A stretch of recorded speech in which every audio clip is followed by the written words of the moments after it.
starting. All attendees are in listen-only mode.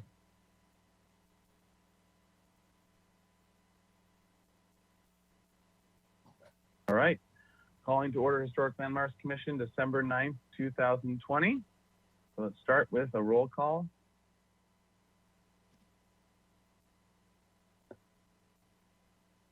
Thank you, Mr. Chair. This is Heidi Riddell. I'll begin the roll call. Chair Grumbine. Here. Vice Chair House.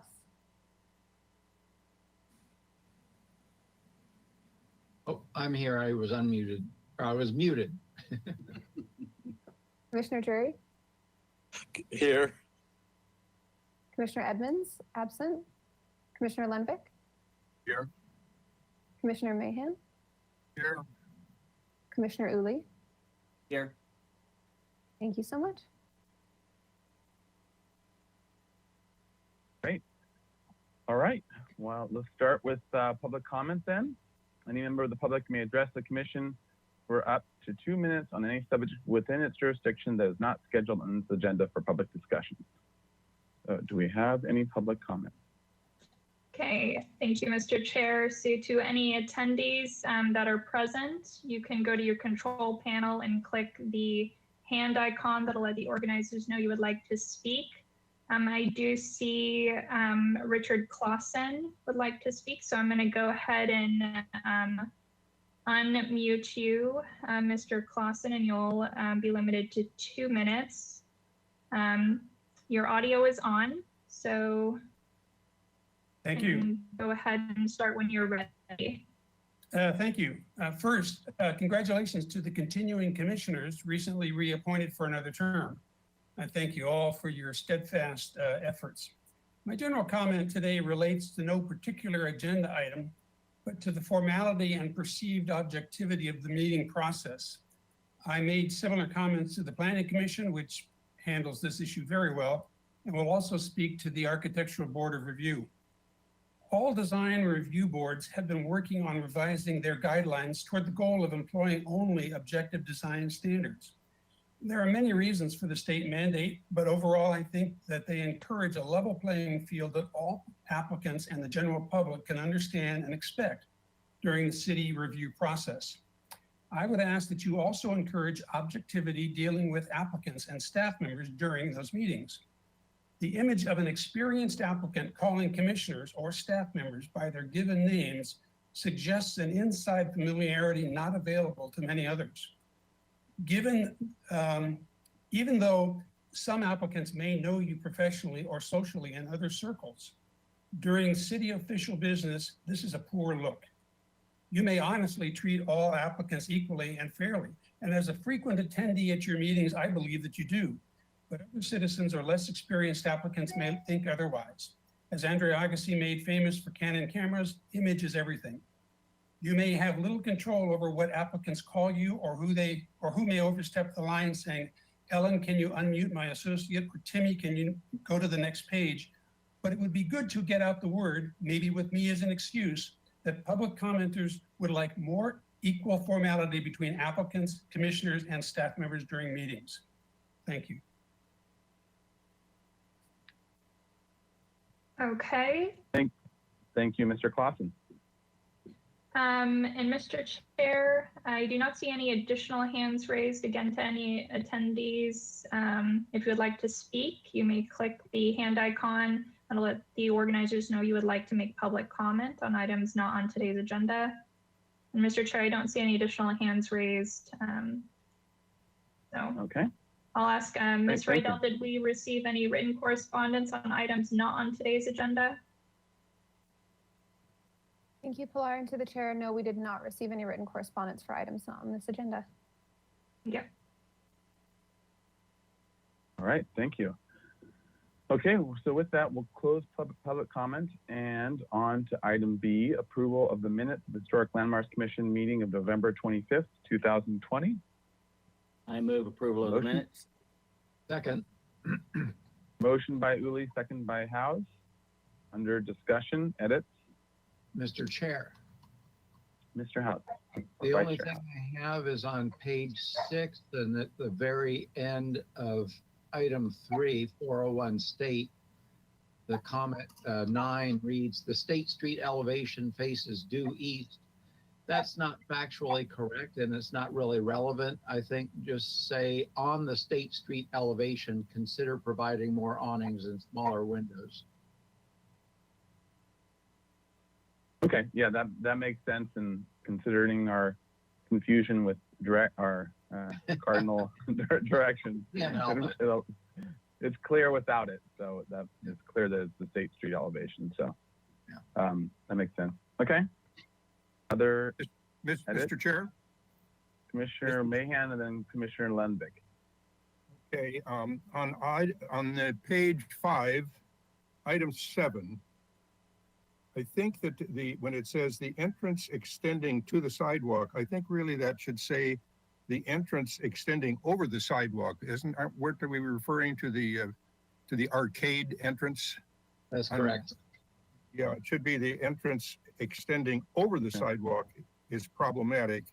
And then where it says some commissioners, I have a problem with the applicant understanding what some means. I wish we could just say the entrance extending to the sidewalk is problematic and forget about that some commissioners don't like it and some do like it, or I don't know. We didn't do a straw vote on that, and I think it's confusing to the applicant. I don't know, maybe the rest of the commissioners can weigh in on that. The other item that I have is on page 6, number 8, where it says applicant should try to get the parking off the neighbor's easement. I don't think we want them to get off the easement. We want them to have access from the easement. So it should say applicant should try to get the parking access from the neighbor's easement rather than from Gutierrez Street. So I would prefer that we strike the word off and use the word access from and the word from. Those are my comments. Okay, sounds good. I think those are good comments. The one about some commissioners are concerned about the wrapping the steel awning. I think that was a raised concern, but because we didn't do a straw vote, I don't know if it's fair to say that it was a pretty the majority or pretty universal. It at least gives them enough concern that when we reread these minutes, if and when they come back, it raises the flag that there was definitely an issue here, and whether or not their new design incorporates it or not, it's been raised and we can address it at the time. So it seems like it at least was clear enough that it's not as it stands, it's an issue. Mr. Chair? Yes, Vice Chair Howe. I agree with you that I think it reflects the discussion, and the applicant, having been there, understands that it's an expression that not all of us felt that way. So it wouldn't improve things to take out some commissioners, because then it implies that's a direction he needs to go, and that's not exactly what we were saying.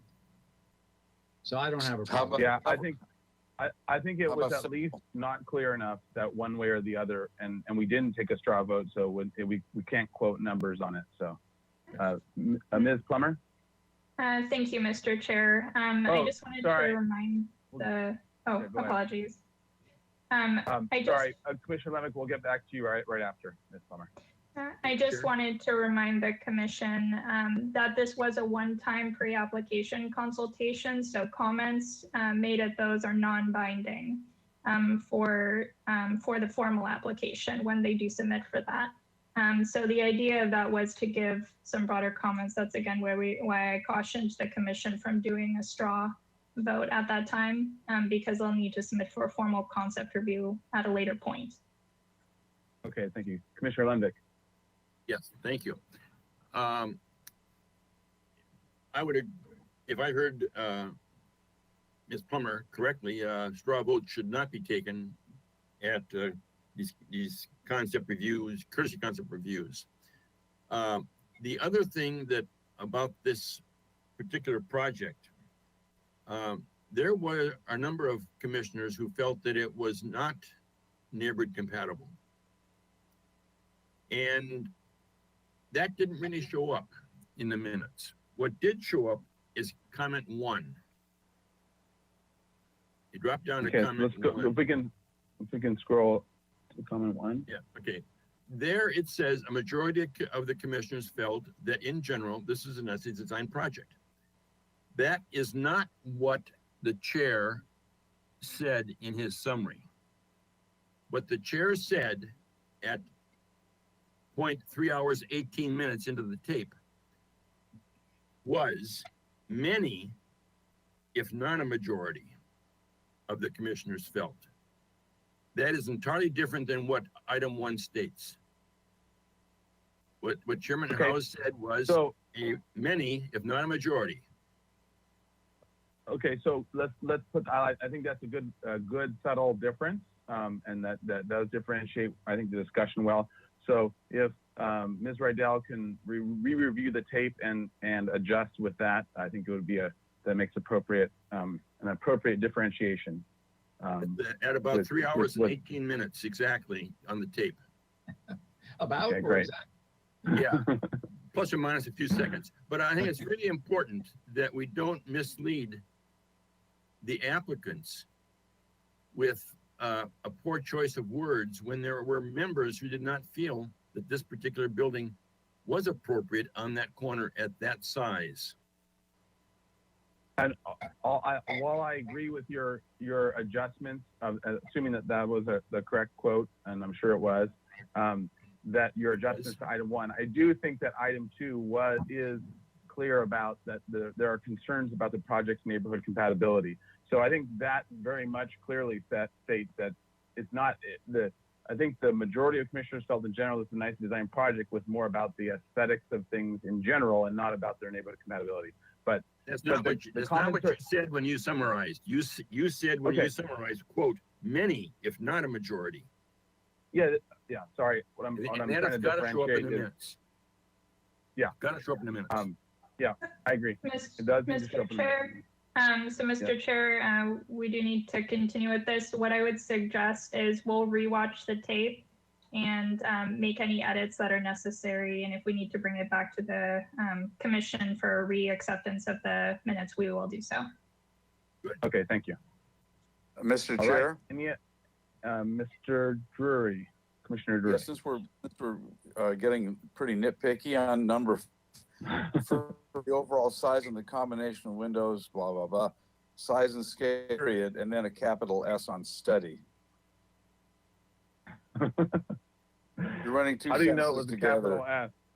Well, it was a So run-on sentence. I said scale, period, capital C, the precedent. Thank you.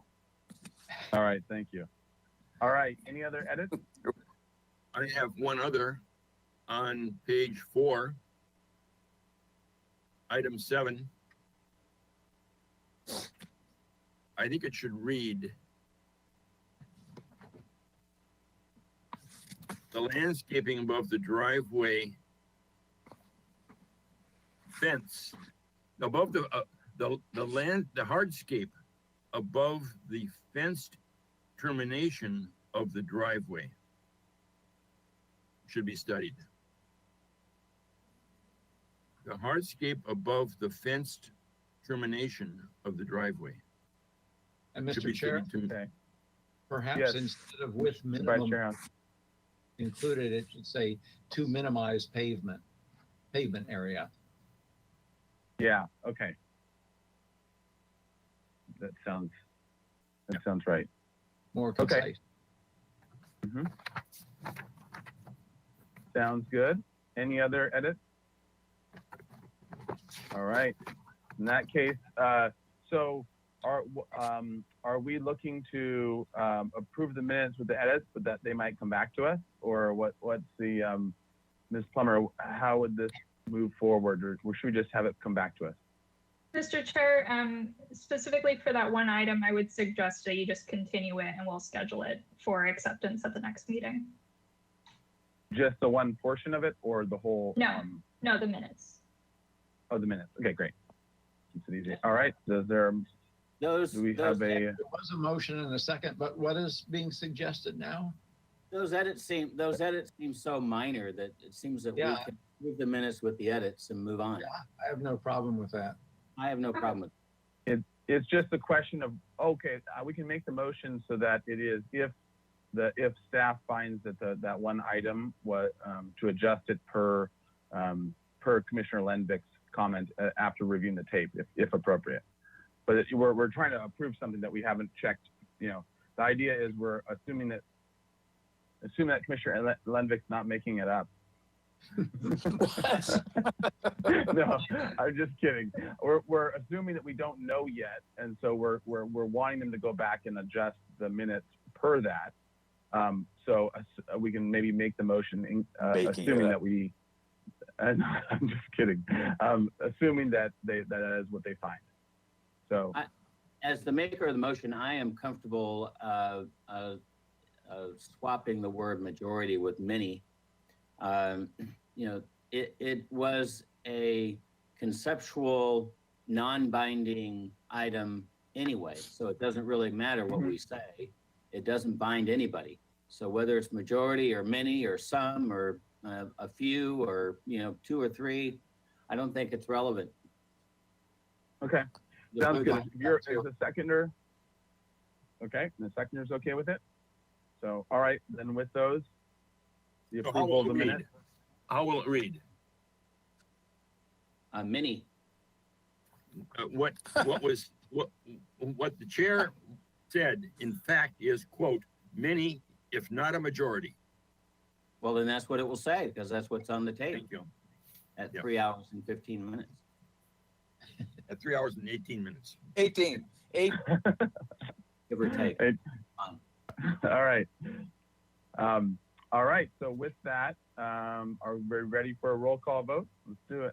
Oh, yes. Beyond ready. Thank you, Mr. Chair. This is Heidi Rydell. I'll take the roll call vote. Start with Commissioner Uli, Yes.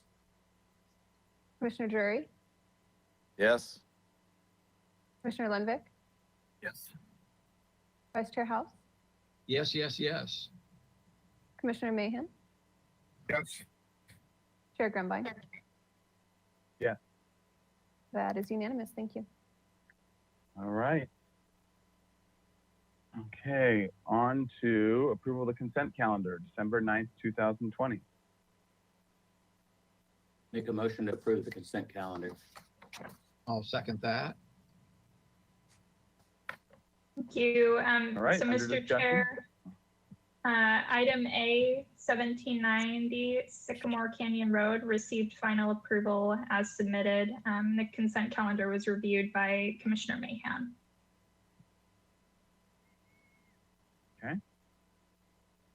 All right, any other discussion before we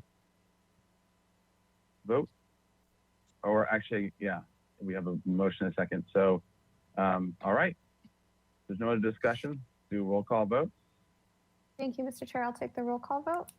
Commissioner Drury, Yes.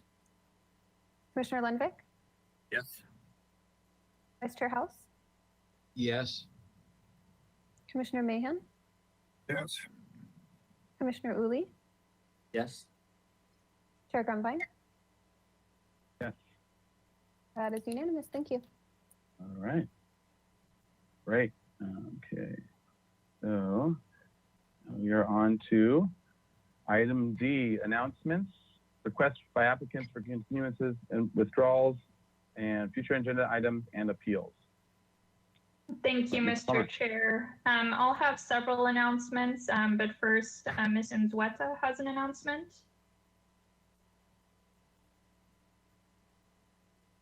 All right. So, Yes, Mrs. good Zeta. afternoon. Good afternoon. Commissioners, I just wanted to give you a little heads up. I will be bringing to your commission in early 2021, so in January, hopefully, a discussion item on design review, staff memos or staff reports. We are in the process of discussing how to provide more support to your commission and to the design review bodies in general for certain projects. So I just wanted to put the bug in your ear today so that maybe over the holiday you can kind of start thinking of what you might want to see in a staff memo. We want to keep them, you know, succinct and concise. And so I'll be bringing some ideas to you, but if you could maybe think about when a staff memo may be appropriate for what type of projects and what topic or issue areas you'd like to see addressed in the memo. So just wanted to put that out there and give you some time to think about it. And then we'll be back to you early next year to discuss further. All right, thank you, Ms. Valenzuela. As well, just as a point of additional clarification on this item, this was one of the suggestions brought forth in terms of having us teed up for the most knowledge or ready to make the decisions as best as possible as part of the analysis of the city, right?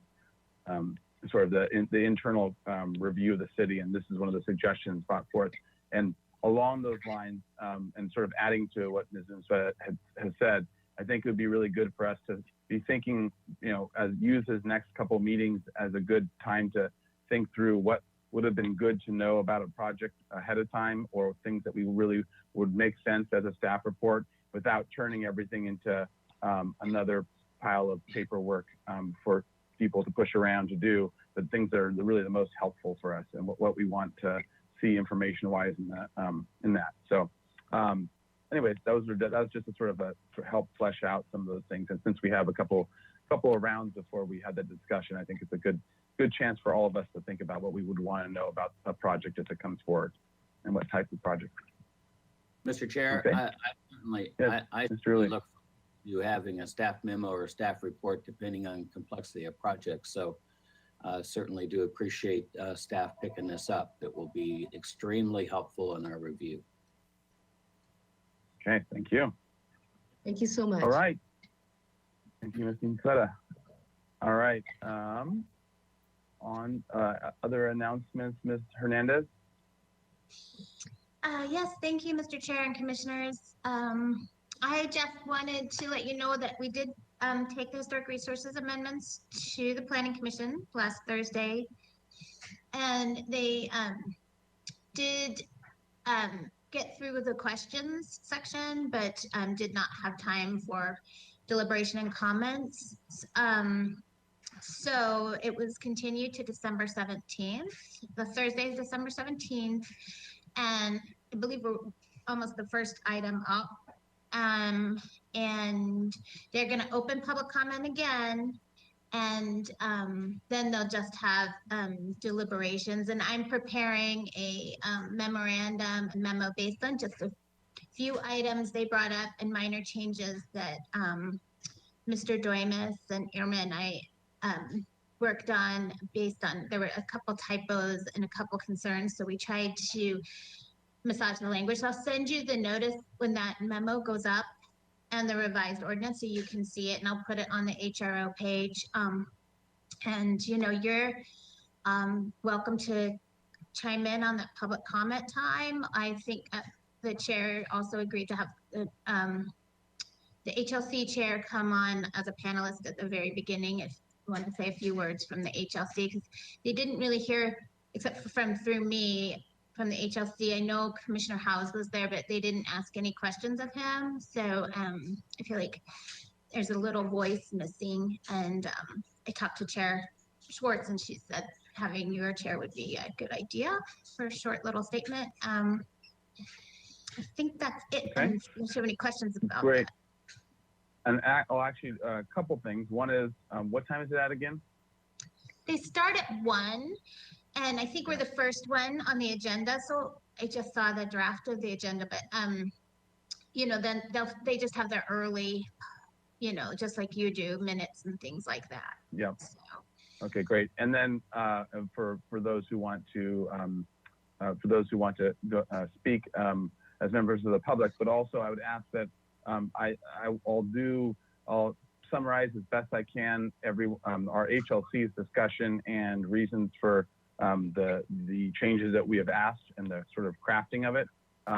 And as well, any of you who would like me to add things in, feel free to send me your comments as well, and I'll try to incorporate everything into a good succinct statement of why what we hope for and what we like about the historic ordinance, because really it's our key ordinance that has been many years in the making. So I think it's important that we are strong about the reasons why we are liking where it is, which we've been working on, having it adjusted to how we want it. So Right.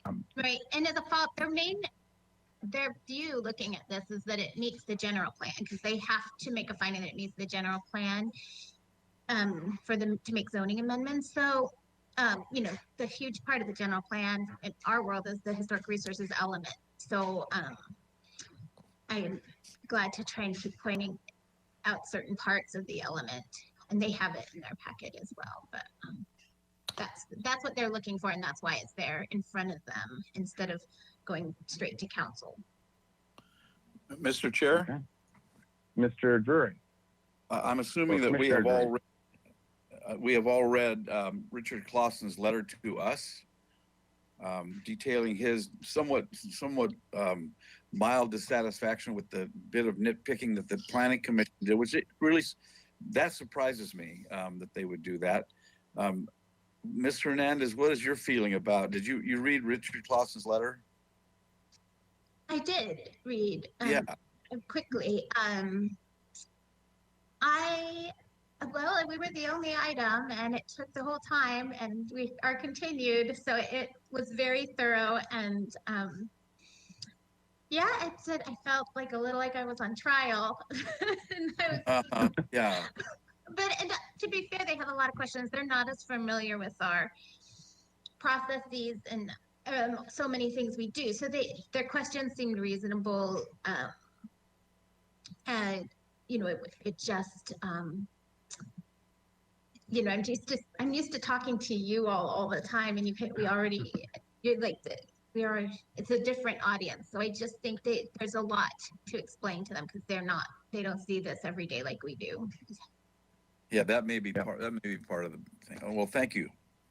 So any commissioners that would like to speak, that would be great as well. And just in terms of especially as individuals. So, and then send me any of your comments that you want incorporated as the commission. So, all right. Any more on this subject, Ms. Hernandez, or anyone else? Okay, on terms of announcements, for that. Mr. Chair, I have a couple announcements still. Okay, great. Yeah. So one, Commissioner Edmonds will be absent from today's meeting. Also, we will be indefinitely postponing item 2 that's on today's agenda. That's the archaeological resources report for 410 State Street. So we will not be hearing that item today. And then, Mr. Chair, at the last meeting, you requested a discussion item to be scheduled for the State Street parklets and proposed improvements. And we are tentatively looking to schedule that at the first meeting in January, which is January 20th. So I'll keep you posted on that. And then lastly, as all of you I'm sure know, Chair Grumbine, Vice Chair House, and Commissioner Lenvik were all reappointed to the Historic Landmarks Commission. And then we'll have 2 new commissioners joining the HLC for the first January meeting, and that's Justin Manuel, who will be replacing Julio Vena as the landscape professional, and Dennis Jordan. Okay. Thank you. And actually, announcement-wise, that one of the other announcements I had was had to do with the State Street thing, which since we weren't able to discuss it today, it was in some ways beneficial because we don't have anything produced by 2 weeks later. So there's something to really discuss as well in terms of some analysis and some, but I think so along those lines, what's happening is as a quick, at least getting the ball rolling, we're going to be having 3 meetings for anyone who wants to volunteer, as long as we don't have a quorum. There's a couple of from the AIA, Cass Ensberg and a couple others volunteering, and then with some city staff in terms of analysis. But we're going to first kind of get a game plan, go out there, measure, take pictures, do some reconnaissance, and then come up with some at least initial concept ideas. The idea is basically to come up with ways in which to, if there's a new parklet or a new piece being built, that there's a uniformity, and we want to kind of look at what the best of ones that are out there, and then try to come up with a slightly hybrid version that works for most cases. And then also ways in which, as things get modified, this is all for temporary stuff, but as things get modified, they can modify towards a standard, even though it's temporary. So if they all get, well, there's a certain color of, plastic, whatever, cover stuff for the weather, then there's a uniformity there, at least in this temporary design. This is all purely for the temporary side of things, but obviously things are, the way things are, there's going to be some stuff learned for going forward as well in a long-term plan, which obviously will be a core part of HLC's role going forward. So if along those lines, if you do want to volunteer, great, and even if you know you can now, fantastic. I do have the dates and times, and I can shoot that out to everyone. And then if you aren't, but you have some good ideas, and this is not just parklets, it's also the lighting, it's just the layout of things, it's traffic across and around, it's plantings, it's all the different sort of organization of the street. And so if you have some ideas for things, please shoot them our way, even if you can't volunteer and go out there. If you can volunteer, great, and we'll just make sure we keep it to below a quorum, and the more help, the better. Our goal is in 2 weeks, or just actually 2 days less than 2 weeks, there's the State Street Subcommittee from City Council Subcommittee, and the goal is to have some concepts at least sketched, and they're going to be based on what we found that is working, and then hybrid from there. So, and then all other comments and thoughts within the next 2 weeks. So our plan is to have something at least in sketch form before it turns into it's not going to be a document, but in terms of a handout or something for people to guide people. It's going to at least be in process in 2 weeks. So it may be the agenda item where we discuss it, and maybe at the tail end, and we discuss tweaks or some other changes of color or changes of something else, but it'll be at least in process. And so we do have another meeting of this year, don't we, or is this the last one? This is it. Yeah, This is Mr. it. Chair, Okay, this is the so- last meeting. Okay, sounds good. So any comments? I am happy to, well, actually, what would be actually helpful is if those, I think this is legal, but Ms. Plummer will tell me if it's not. If those who listen in on the State Street, the Monday State Street subcommittee for the City Council, they can comment at that time as well, because it'll be still in process, and at least give some helpful thoughts if they see some tweakings that could happen along the way. So there at least might be some input from some of you in terms of design or direction. If you want, that'll be on Monday at 11 a.m. in less than 2 weeks. So. Mr. Sorry, Chair, my only suggestion to that again is if any members of the commission are going to participate in a different meeting, that there isn't a quorum of the commission present, so no more than 4.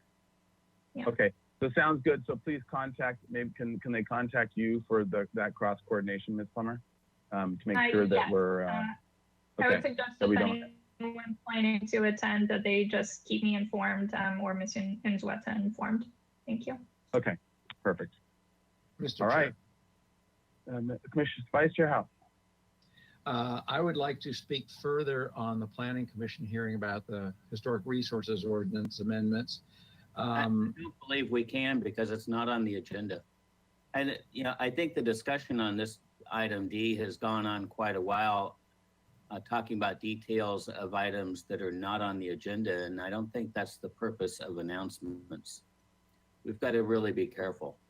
Well, it was an announcement by virtue of the fact that I was the HLC member that was available for comments, and so I attended the meeting and just wanted to give my take on it. But I respect your opinion on that, and perhaps Ms. Plummer could weigh in on. Yeah, Ms. Plummer, are we overstepping in terms of this, Mr. House, Vice Chair House, reporting on the discussion that he attended at Planning Commission? Yeah, thank you, Mr. Chair. I do agree we are getting a little bit long on just general announcements. If you'd like to just make an announcement reporting on that item, you can, but we are not supposed to go into a discussion of that item. So if you like to just announce about it, that's fine. But there shouldn't be a back and forth with other commission members. Well, I will keep it short and sweet and just say that I would encourage commissioners to watch the tail end of the video of the meeting, and you'll get a sense of where it was headed. And I would encourage everybody to write letters and be in attendance at the meeting so that they can comment and public comment to the extent we don't exceed a quorum. All right, thank you, Vice Chair House. All right, so with that, is there any other announcements? Okay, all right, with that, let's go on to item E, subcommittee reports. Have there been any subcommittee meetings? Vice Chair House. Just announcing that the next and perhaps final meeting of the Plaza de la Guerra subcommittee is Friday the 18th, so I will be attending that.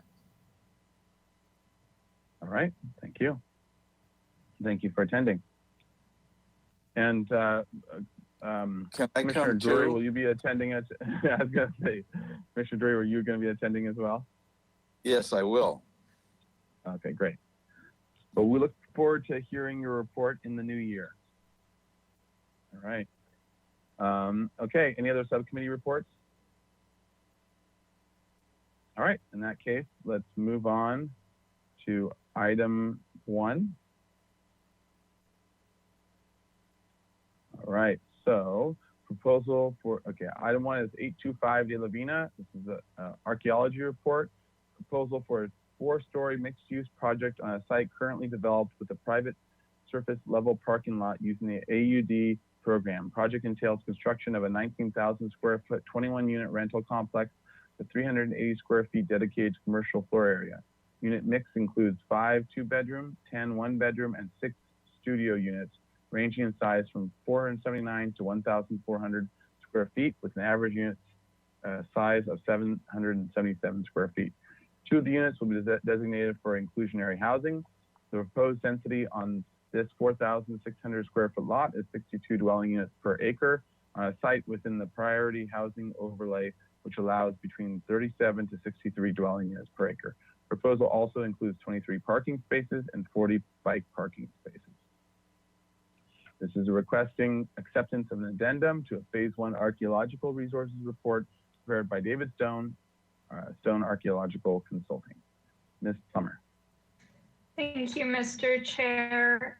The archaeological resources report submitted to the commission, you should have received a copy of the 2009 archaeological report, as well as an addendum report submitted by David Stone. Unfortunately, he is not able to be present today, but the addendum was simply to address a minor change in the depth that was previously studied in the original phase 1.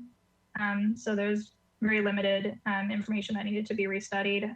Dr. Glasso did review the addendum and the original 2009 report and agreed with the conclusions and recommendations. Great, thank you. All right. So with that, since I guess since the applicant's not here for any questions, I think we'll at this point open public comment.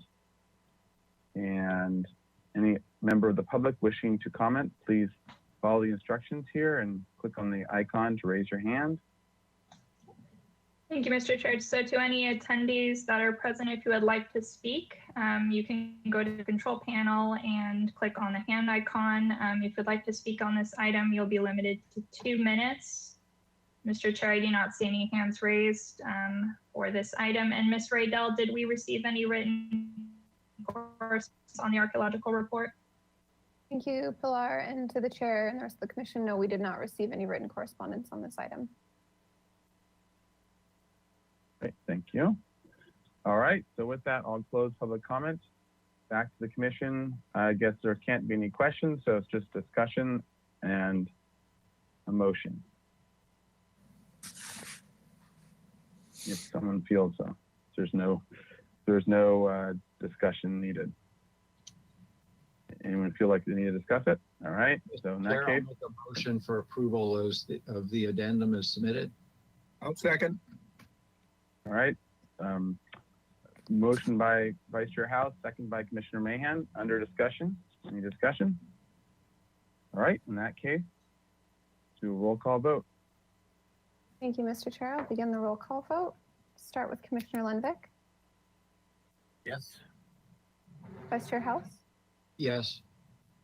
Commissioner Mahan, Yes. Commissioner Uli,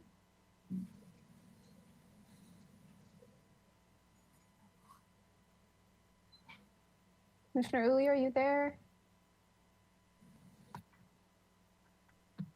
Commissioner Uli, it appears you're self-muted. I'm going to go ahead and send you a webcam request as well as an audio request. He usually has the biggest film on the screen. Ms. Raydell, do you want to go through the rest of the commissioners and we'll go back to Commissioner Uli? Sure. Commissioner Drury, Yes? Chair Grumbine, Yes. and then if we have lost Commissioner Uli due to technical issues, perhaps we can mark him absent for this item and try to get him back. So I will mark Commissioner Uli as absent. All right. That is unanimous. Thank you. All right. And with one absence. Okay. So let's go on to item 2 has been, okay, so item 2 has been postponed or, all right. So we are on to item 3, 920 Summit Road, project design approval and final approval. This is the Montecito Country Club, constructed in 1916 to 1918 by Bertram Goodhue and altered in 1921 by George Washington Smith. It was designated a structure of merit on October 16, 2019, proposed for a new 1,100 square foot golf simulator facility that will be located adjacent to the existing tennis courts, tennis building, card storage building, and clubhouse. The new building consists of 2 golf simulation hitting bays and includes all related mechanical, electrical, and associated site work to accommodate the new facility. Development plan approval is required for the construction of a new non-residential floor area. The project must be found by the Community Development Director to be in substantial conformance with the original project approval. The project design approval and final approval are requested. Projects requires consistency with the project compatibility criteria and structure of merit findings. Project was last reviewed October 14th, 2020. All right, welcome. Thank you. And then, Thank you, Mr. Chair. Apologies, And then Mr. Chair, Ms. and Plummer. then to the applicants as well. I would just suggest, I do not have any formal announcements on this item. You can go through the minutes in a moment, as well as the applicant presentation. But I would just suggest, if you're not the person speaking, please mute yourself. You can keep your webcam off if you are going to be presenting, but just have yourself muted so we don't pick up any background noise. Thank you. All right, thank you. Okay, so welcome. Please introduce yourselves for the record. And then there, as the timer shows up there, you have 15 minutes. So please go through. I'll read off. I'll begin with reading off the, perfect. I'll begin by reading off our comments from last time. And then if you could go through your presentation and especially especially with those, how you address those comments and any other new changes or any other changes or developments to the drawings that we haven't seen yet. So, all right. If you want to introduce yourselves first, and then I'll run through the comments. Certainly. Thank you, Mr. Chair. My name is Steve Welton. I work with SEPS. We're the agent for the applicant and owner. With me are Henry Lenny and Sam Mathis, the project architect and landscape architect. And we're ready to present to you. All right, great. Okay, so the motion last time was to continue indefinitely with the following comments. 1, in general, the massing of the design is appropriate and works well with the historic resource. 2, study the main entrance gable and chamfer of the pilasters above the Capitol. 3, the depth of the wall needs to be appropriately deep as shown on elevations and not on the plan. 4, resolve the termination of the wall at the ground where the weep screed is. 5, if the gable roof on the west elevation is kept, extend the whole wall forward at least 4 inches to break the plane of the west wall. 6, study taller windows on the west elevation. 7, the commission is generally in favor of the project. 8, the project is ready for project design approval. 9, the landscaping is acceptable as proposed.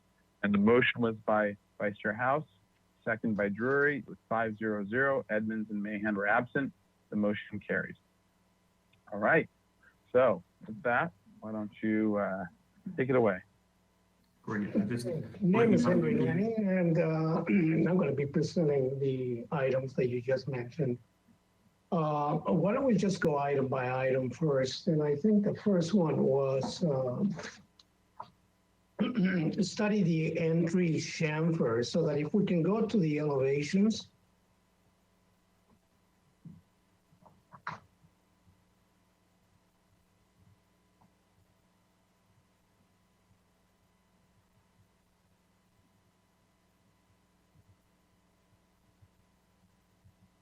Yeah, there we are. If you see the middle elevation is the one that we're talking about.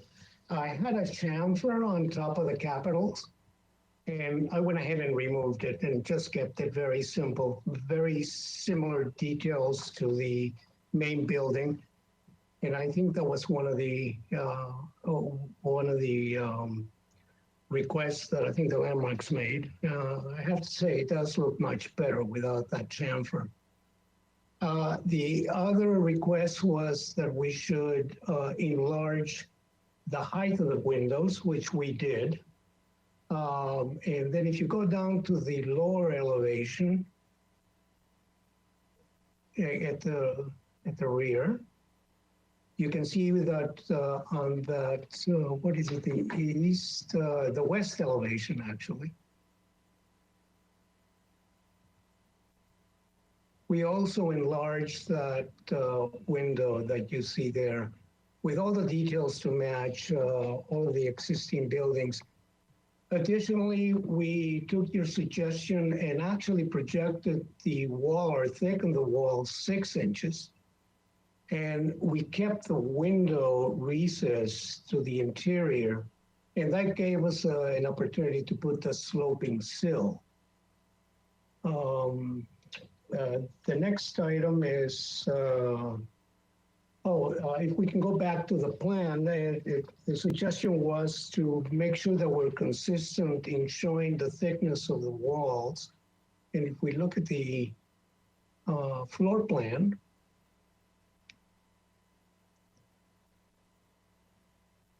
we actually did do that. If we start in the back, you can see the 6-inch thickness of that wall on the west elevation. On the east elevation, the 2 windows that we have in the front of the building, the thickness was also increased. So we'll have a total of about 12-inch recess. And in the case of the west elevation, we have a little more than 12 inches. All right, the next one is resolve the termination of the wall to the ground where the weep screed is. There is a detail at the bottom. Unfortunately, the fill-in of the stucco was not shown there. And we tried to, I noticed that right at the last moment, a couple of hours ago.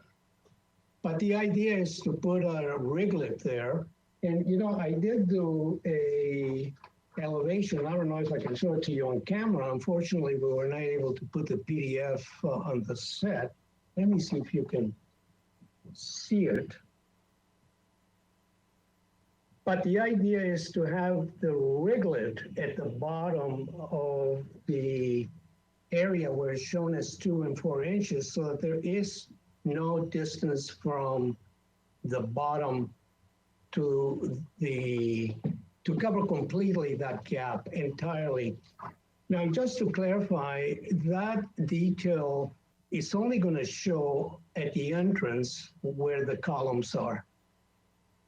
The rest of the building is going to be hidden by landscaping. Nonetheless, we're still proposing to put that riglet. And just procedurally, probably the best thing to do is to submit the revised detail for this to staff and maybe get an administrative approval. But our intention is to go ahead and not have a gap at all. And we've done that several times in various projects. And so I do agree that having that 4-inch gap, or 2-inch gap, doesn't look good. But we're going to go ahead and take care of that. And then, let me see. Okay, and there it talks about the gable roof back to the elevations again, and we did exactly that. We projected the gable roof forward on the west elevation so that there's going to be a shadow line, and you'll see there that it was easier to actually make it 6 inches rather than 4 inches, simply because we can put a 6 by 6 post and then fill it in with stucco. And again, the window is recessed. We also have a detail sheet that shows the sloping sills, the stucco, we have the sloping sills, we have the roof details, we have the window, the heads, the jambs, and the door details. And those are all consistent with what we have in the rest of the building. We have a door schedule as well that I think pretty well matches everything that we've been doing throughout the complex itself. And I think that is it, I think, for your request and modifications that you made. And we did not make any other further changes, Mr. Chair, compared to what you saw last time, except to respond to your requests. Sam Mathis is here, but as you indicated in the minutes, the landscaping was deemed acceptable. But if you have any questions for landscaping, Sam is available. Great, thank you. Do you want to do anything else in your last 8 minutes? Well, Sorry, no, we're good. Okay. No, I think all we're right. fine. All right. So with that, we'll go to public comment. Any member of the public that wants to address the commission on this topic, please follow the instructions and raise your hand by clicking on the icon with the green arrow. So, Mr. Chair, I do see one hand raised by Mr. Kellum DeForest. So I'm going to go ahead and unmute you, Mr. Kellum DeForest. And it looks like you're self-muted. So if you go to, Mr. DeForest, if you go to your control panel, you should see a microphone symbol that is currently an orange-red color. And if you click it, it should turn green. Perfect. So you're limited to 2 minutes. Thank you.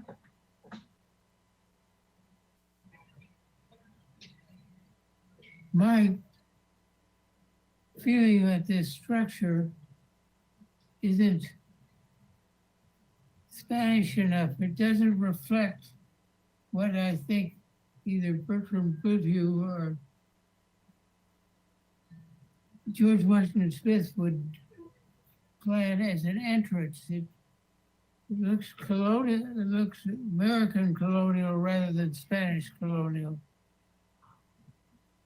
And I think it should match the other entrances, especially the main entrance to the main building. Thank you very much. Thank you. All right. Thank you, Mr. DeForest.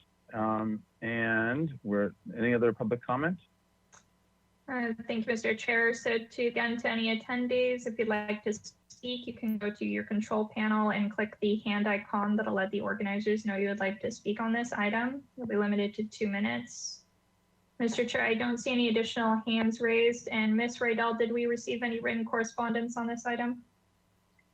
Thank you, Pilar. And to the chair, no, we did not receive any written correspondence on this item. All right.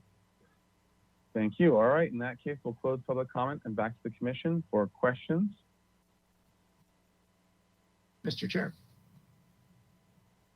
Vice Chair House. I have a question about the gap from the stucco to the grade and the use of the term reglet, which to me implies it's a sheet metal thing that will be closing up that gap, as opposed to continuing stucco down to grade below the weep screed. Mr. If I may Lenny? answer that, or would you like me to hold up with my? No, yes, please answer it. Yeah. You know, if you just simply fill it with stucco, it's going to come apart. What I've used in the past is really the same riglet that you see currently, but upside down, that holds the stucco together. Just filling it in with stucco isn't going to hold up. And so there is a piece of sheet metal which you won't see at all, because it's a mold essentially is what it is. And you place the stucco there and it holds the stucco in place. Again, this isn't going to be a problem for most of the building. It will be at the columns at the entrance of the building, given the fact that the rest of the building is going to be covered with landscaping. And so that detail has worked out rather well for me, even though I tried both ways. One with just filling it in with stucco, and it just fell apart. So that's the reason for the riglet for the sheet metal, which is almost like a U-shape type mold that receives the stucco. Well, I'm at a disadvantage, or we're all at a disadvantage because we don't have that detail to see. The objective is to have it look like, you know, the original buildings on the site where they didn't in the old days have weep screeds to use, and the plaster just continued down. So the objective is to have it look as close to that look as possible. I note on the west elevation at the south end of it, there is a considerable amount of space between the bottom of that weep screed and the grade, which is normal that the grade's going to fluctuate and change over time. So I would hate to see a lot of sheet metal, or, you know, I'm not really sure what to picture, but this is an issue that's been brought up with many other projects, and the problem has been solved before. I don't know specifically what to suggest, but there are ways to get that look of the stucco continuing down to and into the grade. So that would be my only concern. Well, you know, Steve, I think we can try that. I know that by code, we have to raise the skirt. We have to provide that 4-inch gap by code. And so what we can do is work with the building and safety department to see if they will accept just simply bringing the wall all the way down to the bottom.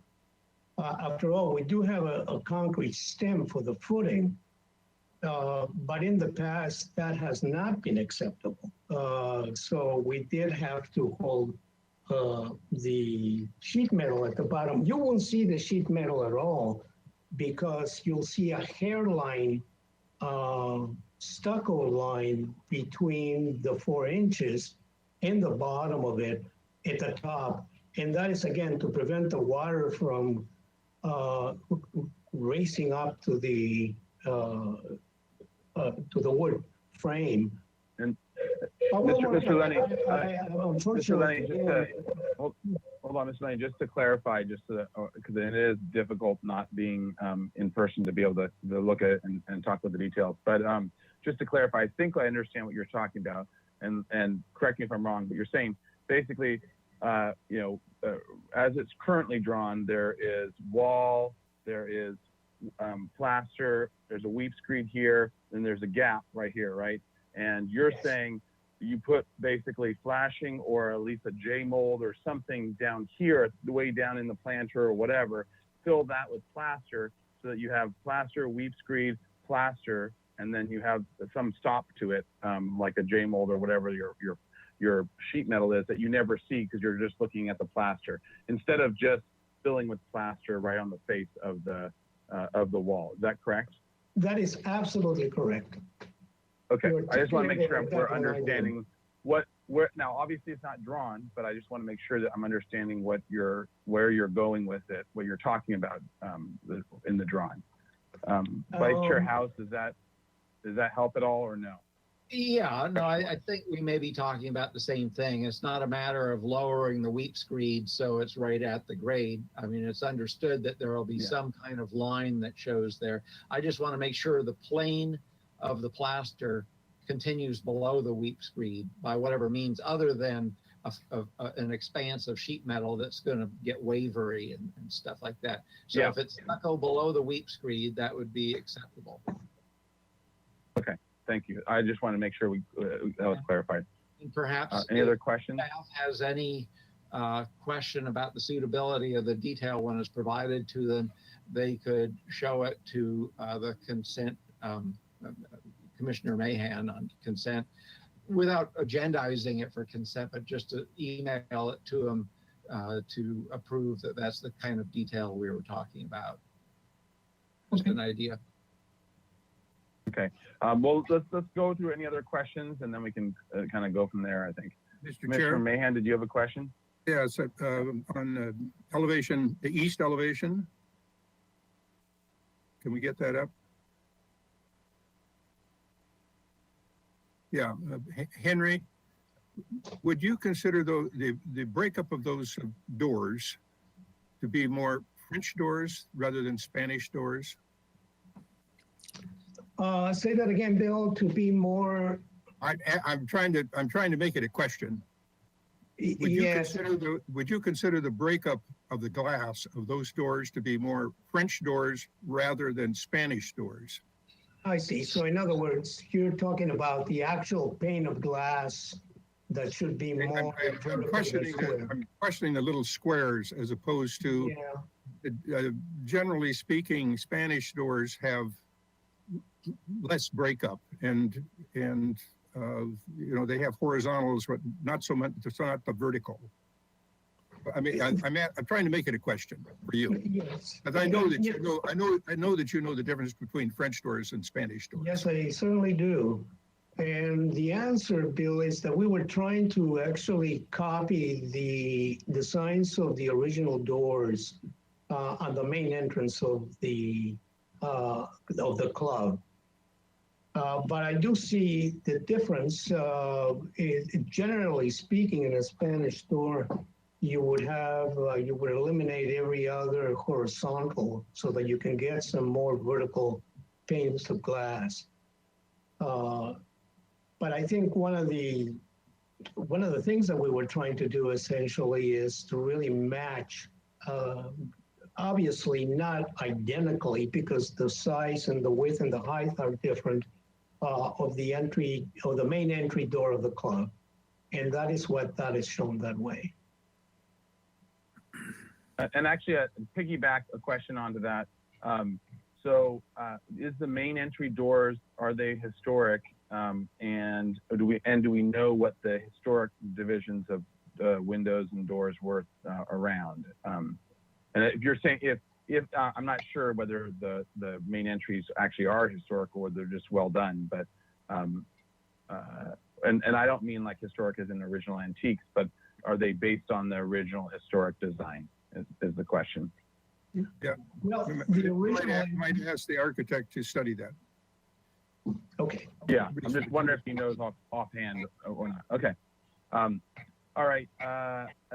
Additional questions? Commissioner Uli, did you have a question? Oh, no Mr. question, Chair? Commissioner Uli. All right, Commissioner Drury.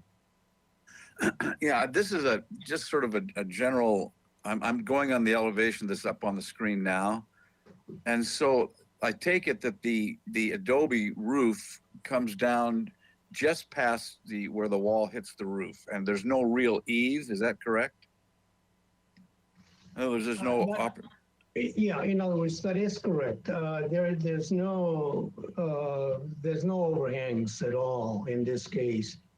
What happens is that we have the double starter cores for the tile, and there's generally a 2x4 or a 2x6 that receives the gutter, the gutter itself.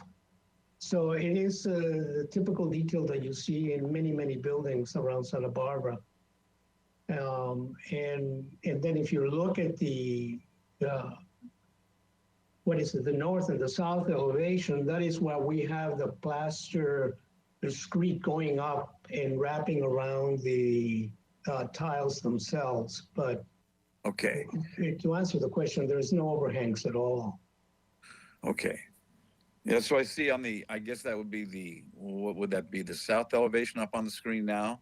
It would be the south, yes, the north elevation, and the south is the same. Yeah, and it's the same, right? Yes. Okay.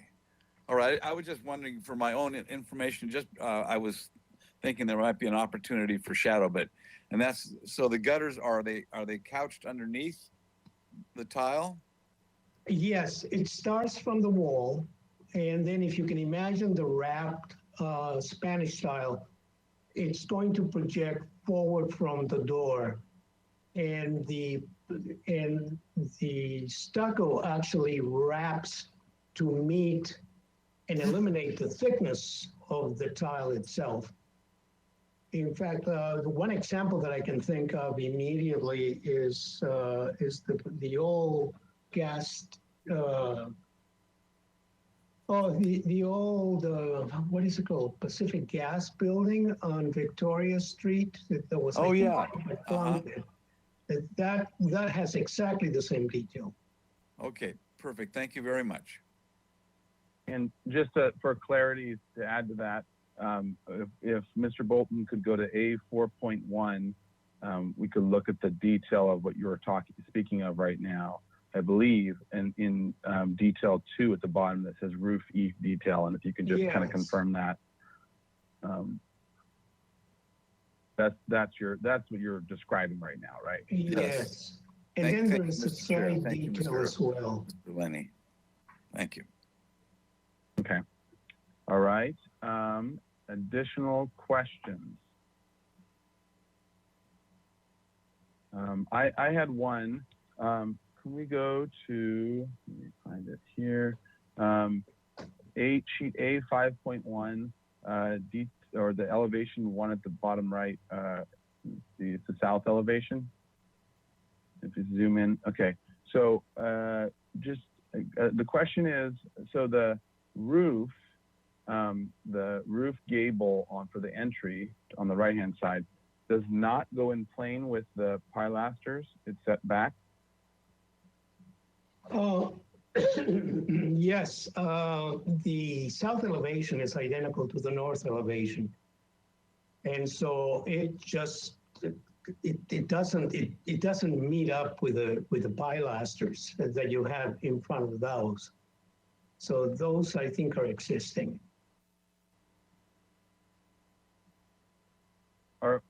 By those are existing, you mean you're looking at the existing condition as the way of doing it for the main entrance or what? Well, I think it explains it if you look at the floor plan or the roof plan, if we go back to that. And I think that's the question that you're asking. So yeah, roof, why don't we go roof plan? Because I think the roof plan will probably show Yeah. it better. Yeah, there we go. Yeah, there you Zoom go. in. If you look at the upper portion of the drawing of the plan, it shows those pilasters. The intent is Yeah. not to attach the pilasters to the wall. Okay, can you zoom in, Mr. Bolton, there? Right there, perfect. Okay, so what you're saying is where the roof is showing it stopping and then with a little pilaster popping out, proud of it. Oh, I'm sorry. I'm sorry, Anthony. I was confused. I thought you were talking about a different elevation. What you're seeing here, those pilasters, is actually the capital of the columns, which are projecting forward. So, Okay, yeah, but the dashed line that we're seeing that runs around, is that the face of the wall and face of the pilaster? yes, Okay, so the face of the wall also goes out, and it's shown in elevation too. The elevation that we were just looking at, the face of the wall of the pilaster also goes past the face of the wall of the gable. Is that correct? Because you're showing the two dashed lines. One. yes, that is correct. And that was one of the reasons I had that tapering stucco detail, to remember, which didn't look quite right. And so right now, what we're looking at is the pilasters, and the capital is going to be proud of the face of the building. Okay, that was what I just wanted to check on. Okay. Any other questions by anyone? All right. In that case, we'll go into comments now. If the applicant could turn off your cameras, and then if we do need to ask any other additional questions, we'll bring you back into it. Okay. All right. So, who would like to start? Commissioner Uli, did you want to? I don't have any questions or comments. Okay. Does anyone want to jump in on comments? Mr. Chair, I'll just jump in with a gentle comment, I guess. Is that am I recognized by Mr. Chair? Yeah. Yeah, sorry. Mr. So I Gray. guess I was just taken aback by your gentle, your gentleness. Well, I haven't had enough whiskey to be violent. So, I was listening to Mr. DeForest, and although I'm sure this has the appropriate perquisites in terms of borrowing detail from various buildings, and particularly the entrance to the main building at the country club, it does seem a little unadorned, and I think that Commissioner Mahan's comment about the doors, it looks, I guess, just a little institutional. And I know this is splitting very fine hairs. I think that generally it's acceptable. I would wish for just a bit more, I don't know, whimsy, I suppose, because golf is a whimsical game, I understand. Anyway, that's my only comment. Thank you. All right. Other comments? Commissioner Lembix, did you want to? I'll make a comment.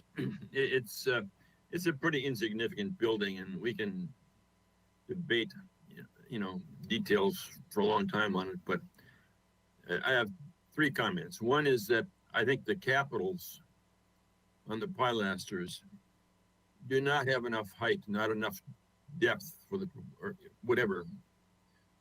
size of the pilaster. I mean, they look almost like a 2x4 plastered over, as opposed to something that has some detail and some character. The second thing that I comment on is I wonder why the window on the I guess west elevation, the opposite side, why the window head height is so much different than the windows on the east side.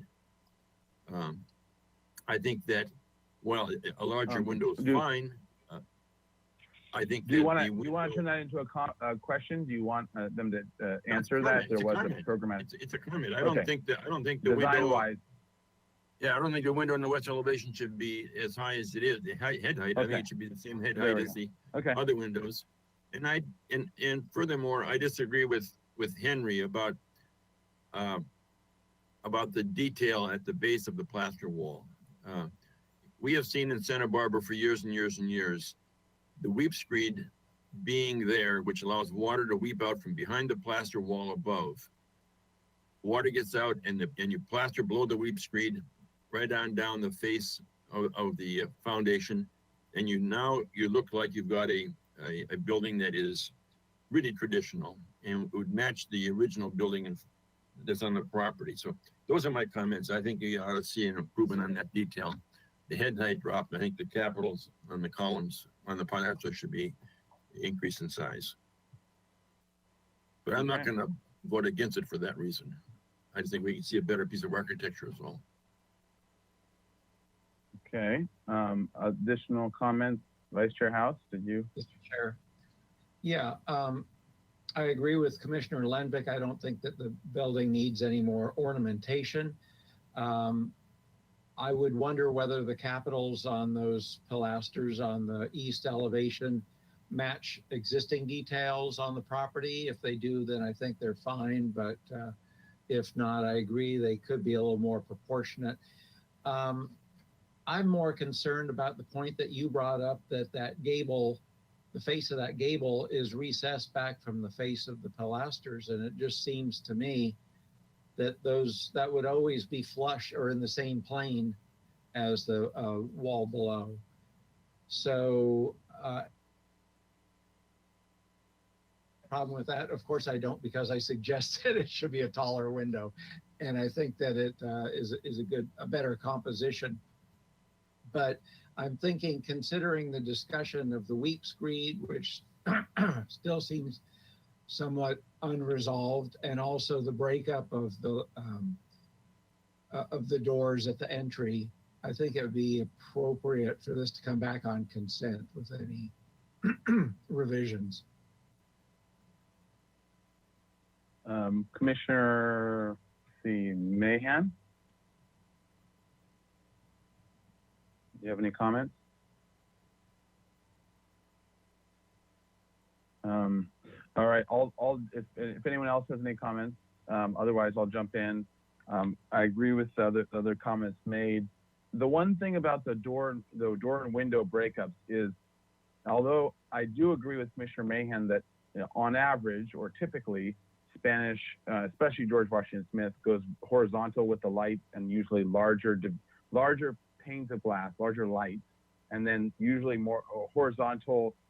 He usually doesn't even get to square. He usually stays horizontal or very long horizontal in terms of his divisions, which makes sense and feels more Spanish in general. But there are at least a minority of Spanish colonial revival architects who did keep, and Reginald Johnson was one, I believe Bertram Goodhue was another, who did tend to have a little bit more square verticality and smaller panes of glass.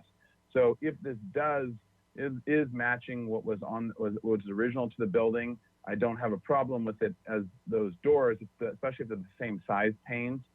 They might still be too many divisions and too small of panes from what was originally there. But if there is a historic precedence that they have a good image of, that they can show that this is the right size of panes and the right divisions, then I'd be okay with it as well. But then the windows right next to it would also need to be of that language. And the windows right next to it seem to shift to a slightly more Spanish language of a slightly larger light, what we typically expect for Spanish colonial revival, slightly larger lights and more horizontal. So I think that if you are going to go in the direction of matching a historic existing or what was there before, then try to do that throughout. And I recognize that it might not work out perfectly with your panes of glass, but try to adjust your window sizes to get your panes to at least be the similar or the same and line up so that it'll read consistently and not feel like it was of two different eras or two different general styles. So that's the minor, that was a minor thing. But so aside from that, the comments that have been, there was that And actually, if we can zoom out and look at the side elevation of that gable, so we can be clear about it. If you can zoom in the bottom right, again, the proposed south elevation. So seeing that pilaster stick out like that, I think that the gable really should align. It aligns on the other elevation, which is correct, on the other side of the pilaster lining up. And so that gable, that front gable, I think needs to extend out a little bit. It actually would also help with even more to the shadow effect that Commissioner Drew was talking about, albeit still in an area that's already has some good shadows in the entry. So I think, and I agree with Commissioner Lenvick's comments that it could be better, the capital as well, and could be refined. And the weep screed, I think we've seen it done for sure the other way, but it sounds like if Mr. Lenny has a detail that is both more durable and looks the same, i.e. the plaster goes all the way down to the ground and touches the ground, or at least appears to, because it's it might be hovering by a 32nd of an inch, the thickness of the J mold or whatever the flashing is, the sheet metal. Then as long as it looks the same, I think that's what everyone's going for, and goes down into the planter bed. The other comment on the planter bed side of things is plants also die, and they sometimes are spaced differently, and oftentimes you can still see that little detail between the plants. So it is better to avoid it all the way around the building, even if it's being planted out. Okay, so I'll summarize the comments of the pieces that so far, and I think that the question becomes where to go from here, whether it gets design approval with final on consent, or whether there's some other clever way of getting some of these. But the key details so far are the weep screed. It's not acceptable as a currently drawn design, and the plaster needs to go down. And we can leave it up to the applicant to how to get that, but the plaster needs to go down to the ground all the way around the building. And so to come back with the detail of how that will work. The window on the, and I guess this could be I had a similar feeling with that window on the backside, but again, that might, it could be okay as is. In my mind, I wouldn't vote against it because of it, but it probably would look nicer one light smaller from the top. It does feel a little tall in that space.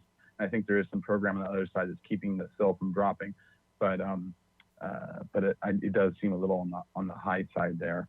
I don't know if other commissioners, please speak up if you don't agree with these basic comments, but I think these were the main ones. Studying or potentially adjusting the high window on the west elevation to be smaller, or the head height to be lower.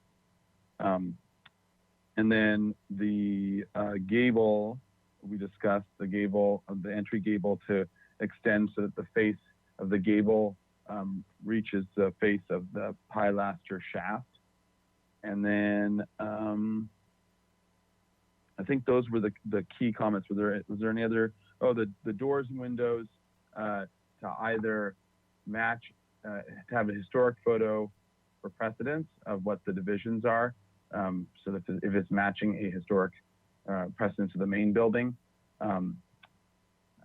or to be more horizontal as typical Spanish colonial revival in proportion. So those were our comments. Does someone want to, in discussion, discuss where to go next steps? Mr. Chair? Mr. Chairman, Vice Chair House? I would just say we should ask the applicant if it matters to them if they have to incur the delay of being continued to consent.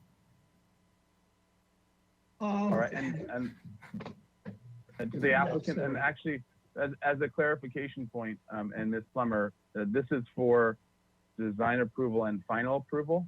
Is that correct? Yes. Okay. Yes, Mr. Chair. However, it's the commission's discretion to grant both concurrently or just one of the approvals. Okay. And so one option would be to grant design approval with these details coming back on final approval, or sorry, for final approval on consent. That would be one option, or something else that someone would want. To the applicant for comment on that, or Yeah, I just like to make a few simple comments. We have a lot of buildings. And just sorry, just for to keep things quick. This is and to keep from it being a discussion, because we are in comments for HLC. If you can, we can have just a quick sort of answer or whatever, but without getting into a discussion back and forth. Okay. Well, the only thing that I was going to say, I was tempted in doing Tuscan capitals and bases and so on and so forth. Unfortunately, they don't exist in this building. And the details that we're showing are really matching, which is kind of difficult to do because I would have done it a lot more elaborate than Elton Goodhue, although he was a master. I'm not. So the building was kept deliberately simple because there are a number of other buildings that have slightly different styles. We were definitely relying on the landscaping. And if you can imagine this building fully landscaped, the only thing that is going to really come forth is really the entrance of the building. I think. Okay, so just to keep it moving and not a discussion. So the question of giving design approval with final approval on consent, in terms of, I think Vice Chair House was asking about whether that keeps you all moving, and is that and with these details that we talked about that I just mentioned as a list. Mr. Chair, on behalf of the owner, that would be acceptable. That's fine for us with our time frame. Thank you. Okay. All right. Back to the commission and Ms. Plummer, did you want to jump in at all for any of this? No, Mr. Chair. I was just gonna, as you already said, discourage any type of discussion. So Mr. Welton just answered your question, I believe. Great, thank you. All right, Mr. Vice Chair. Chair House.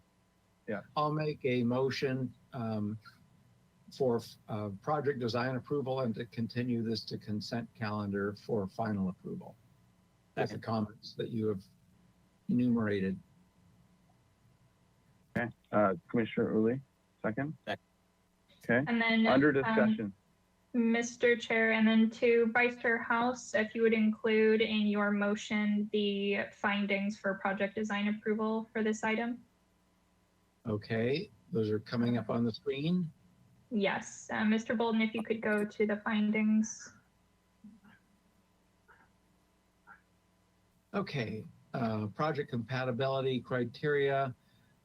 This project is in compliance with the city charter and municipal code and consistent with design guidelines. It's compatible with the architectural character of the city and the surrounding buildings on this property. Its size, mass, bulk, height, and scale are appropriate to the context of the property. Next slide.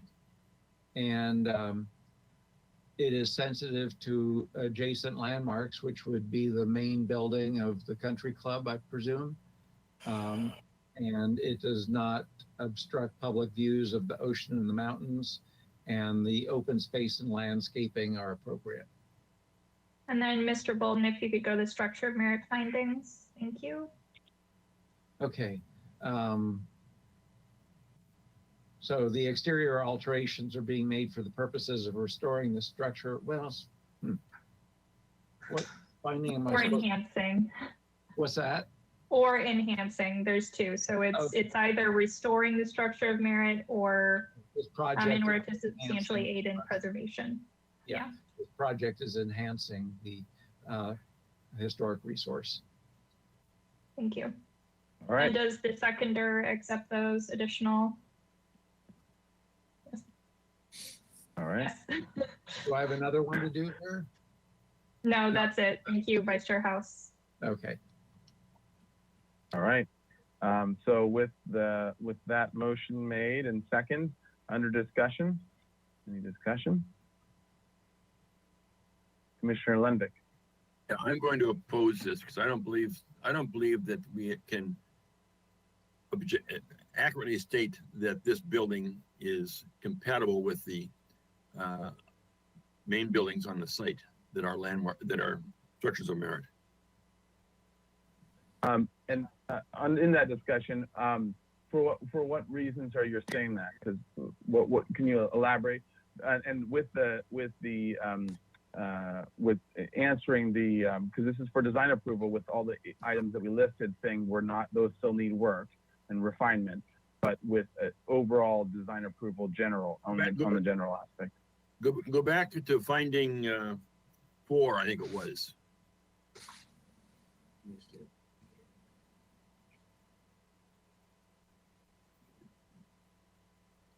I don't believe this is sensitive to the adjacent historic resources on the site. For the reasons I stated in my comments, I think the capital is out of proportion.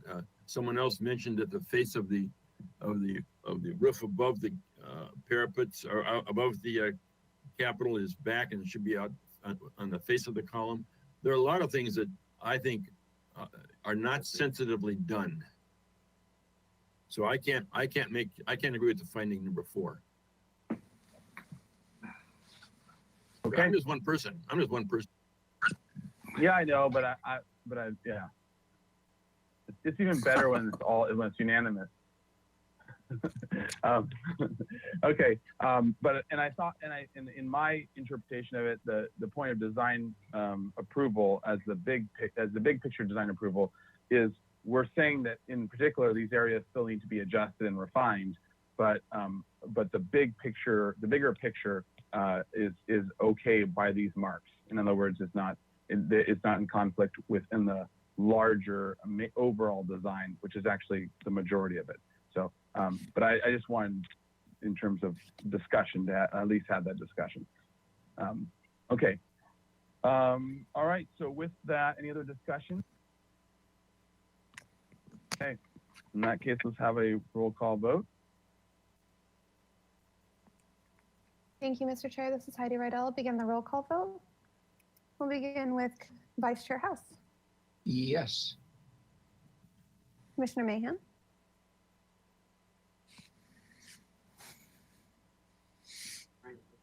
Commissioner Mahan, I see you, but I do not hear you. Commissioner Mahan. Say something. Was that Mahan? Did you say Mahan? Mahan, yes. Mahan will abstain. Abstain. Commissioner Uli. Yes. Commissioner Drury. Yes. Commissioner Lenvick. No. Chair Grunbein. Yes. The motion passes with 4 yeses, 1 no, and 1 abstention. Thank you. And then Commissioner Lenvick. And then Commissioner Mahan, can you state the reason for your abstention on this item? I didn't review the video of the last meeting. Okay, thank you. And Commissioner Lenvick, I know you did in discussion, but could you restate your reason for not for voting against it? I can't agree with finding number 4. Okay. Thank you. All right. So this action is appealable within 10 days to City Council. All right. Thank you. It's the appeal period. All right. Thank you all. Okay, we are on to item 4, 925 Jimeno Road. New item. This is concept review. This is the California Ranch style residence in 1947 by the architectural firm of Sewell Murphy Hastings. Is on the city's list of potential historic resources, as is eligible for designation as a structure of merit. It's a proposal for a 2,000 square foot addition to the main floor and basement of the existing 2,600 square foot 2-story single family residence. The project includes the removal of an existing 639 square foot exterior deck to be replaced with a new 1,400 square foot deck. The proposed total of 4,400 square feet on a 23,900 square foot lot is 95% of the maximum guideline for floor area ratio. The applicant is requesting a 50% reduction from the floor to lot area ratio for the basement. Staff hearing officer review is required for a portion of the proposed addition and exterior deck stair to encroach in the required 30-foot secondary front setback. This is requesting acceptance of a phase one. So there's two parts to this. Part A is requesting acceptance of a phase one historic structures report prepared by Post Hazeltine. The report concluded that the house at 925 Meadow Road maintains its eligibility for listing as a city Santa Barbara structure of merit and its placement on the city of Santa Barbara's potential historic resources list. Therefore, a phase two historic structure sites report is recommended to evaluate the proposed alterations to the house. This is for concept review. No final appealable decision will be made at the, and the part B is concept review. No final appealable decision will be made at this hearing. All right. So with that, what we'll do is welcome everyone. What we'll do is we'll have look at part A first, the historic structures report. And because this isn't an analysis of the actual project, we could probably review the historic structures report, decide on it first, and then move on to item B. Is that correct, Ms. Hernandez? That is correct. All right, great. So we'll do with part A first. This is the historic structures sites report prepared by Post Hazeltine. All right. So, Ms. Hernandez. Yes, I agree with the conclusions of the report. You know, I found the original drawings in our office and compared them to the existing building, and they're very close, including the really horizontally divided light doors and in there the Sewell Murphy and Hastings drawings. So I agree with the conclusions report. It remains eligible to be designated a structure of merit, and as you know, you can recommend it be forwarded as a structure of merit. I'm trying to prepare another round of structures of merits coming up in the new year. Although I've been kind of caught up with the ordinance, but we could add it to that round so we could make a final decision on it depending on your conversations today. Thank you. All right, great, thank you. All right, so is our Post, Dr. Post or Mr. Hazeltine here, or those? Tim Hazeltine is here. All right, welcome, Mr. Hazeltine. Thank you. So would you like to give a sort of summary report of your report, just sort of walk it through and your findings, your conclusions, and then go on from there? Sure. Pam and I, well, as Nicole summarized, we believe the house is eligible for listing at the merit level. And it's a good example of Sewell and Murphy's post-World War II domestic or residential projects, where they were moving away from strict adherence to various iterations of the period revival style and attempting to incorporate new architectural trends, which most notably included the California ranch style and its various iterations. And it was built in the late 40s. So it's an interesting example because it conflates elements of the ranch style with motifs that are somewhat more common to either the minimal traditional style or previous period revival styles. And you can see that in the use of the sort of diagonally designed porch railings in the back, the unusual sort of board and batten that they employed, which employs a sort of like a traditional batten strip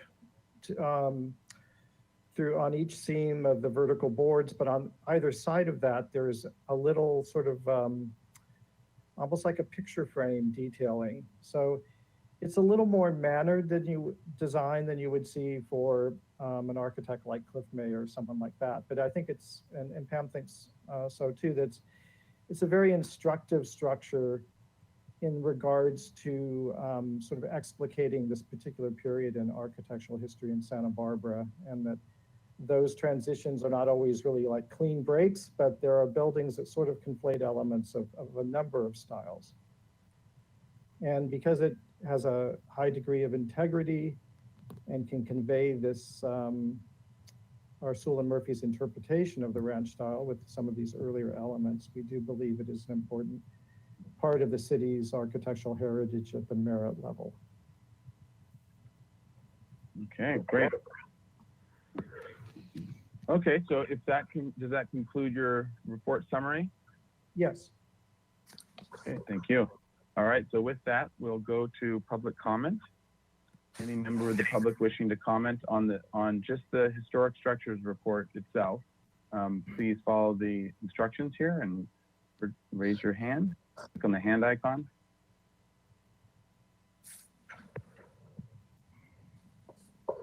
I believe Ms. And Plummer may Mr. be Bolton? technical difficulties, so I'm going to hop on for her now. So as Chair Gambino right. said, if you have any like to make a public comment, please raise your hand. And it looks like we have one hand raised from Callum DeForest. So I'm going to go ahead and unmute you, and you will need to unmute yourself. I'm going to go ahead and send you a unmute request, Callum DeForest. You'll just need to click OK on the pop-up, or unmute yourself on the control panel by clicking, oh, looks like your mic's live. So whenever you're ready, the clock will start. Are you ready? Yep, we can hear you. Okay. I would like to ask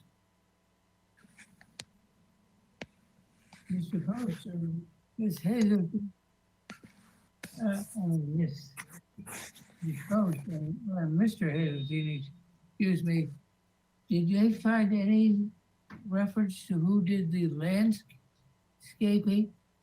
There's extensive stonework, and I wondered if it could be attributed to Ivy DeRoss or somebody that doesn't seem to be addressed in your report. Thank you. All right, thank you, Mr. DeForest. Are there any other members of the public wishing to comment? If so, please click on the green hand icon.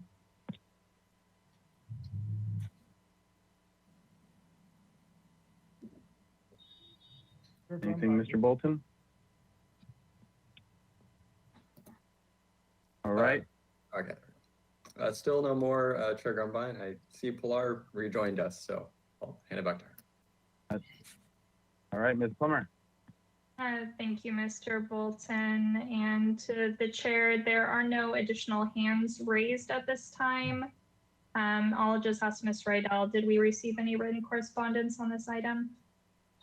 Thank you, Pilar, and to the chair and the rest of the commission. No, we did not receive any written correspondence on this item. All right, thank you. All right, in that case, I'll close public comment and to the commission for questions on the report.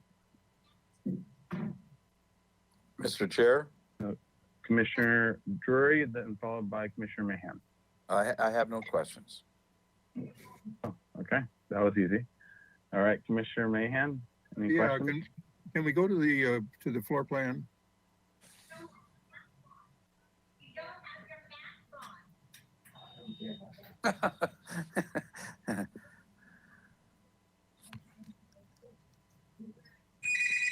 Not the big floor plan that shows the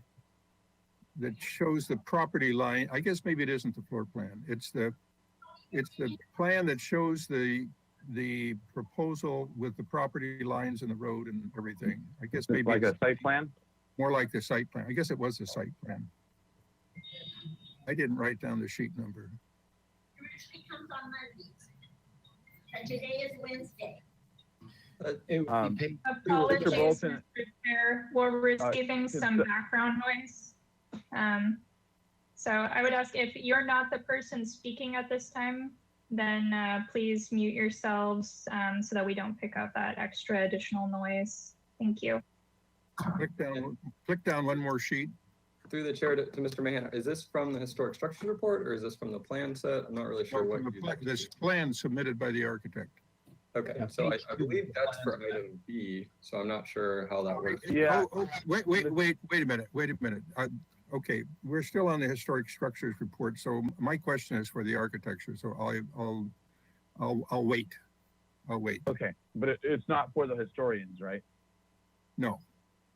Okay, so I thought you had a historical question that we needed to point out via the existing. Okay, Commissioner Lenvik, did you have a question? Yes, I have a question for Mr. Hazeltine. It appears that most of your recommendation or justification for this being, I forget what you called it, a good example of architecture is based on the fact that Sewell and Murphy were the architects. I mean, if it had been somebody else who was the architect, would it still be a project worth designation? It's number one question. Mr. Hazeltine. Yes.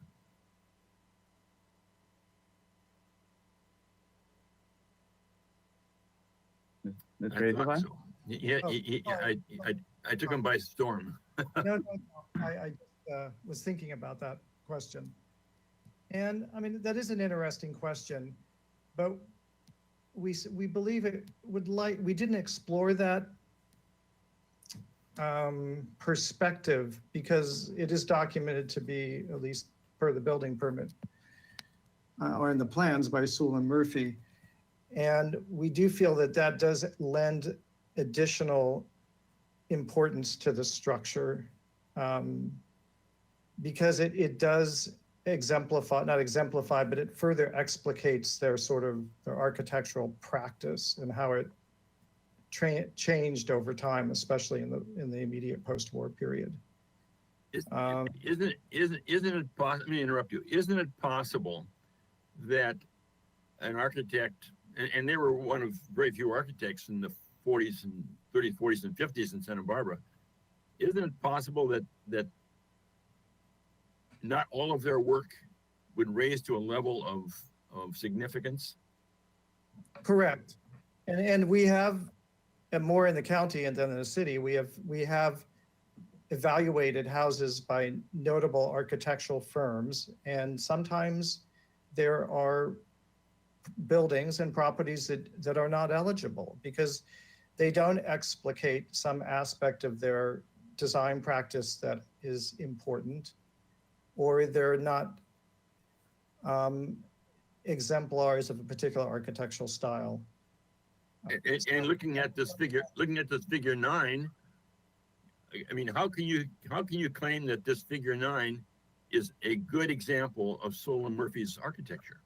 It's a good example of their practice from this particular point in time when they were transitioning away from more traditional interpretations of the period revival, which they had been most noted for in the pre-World War II period.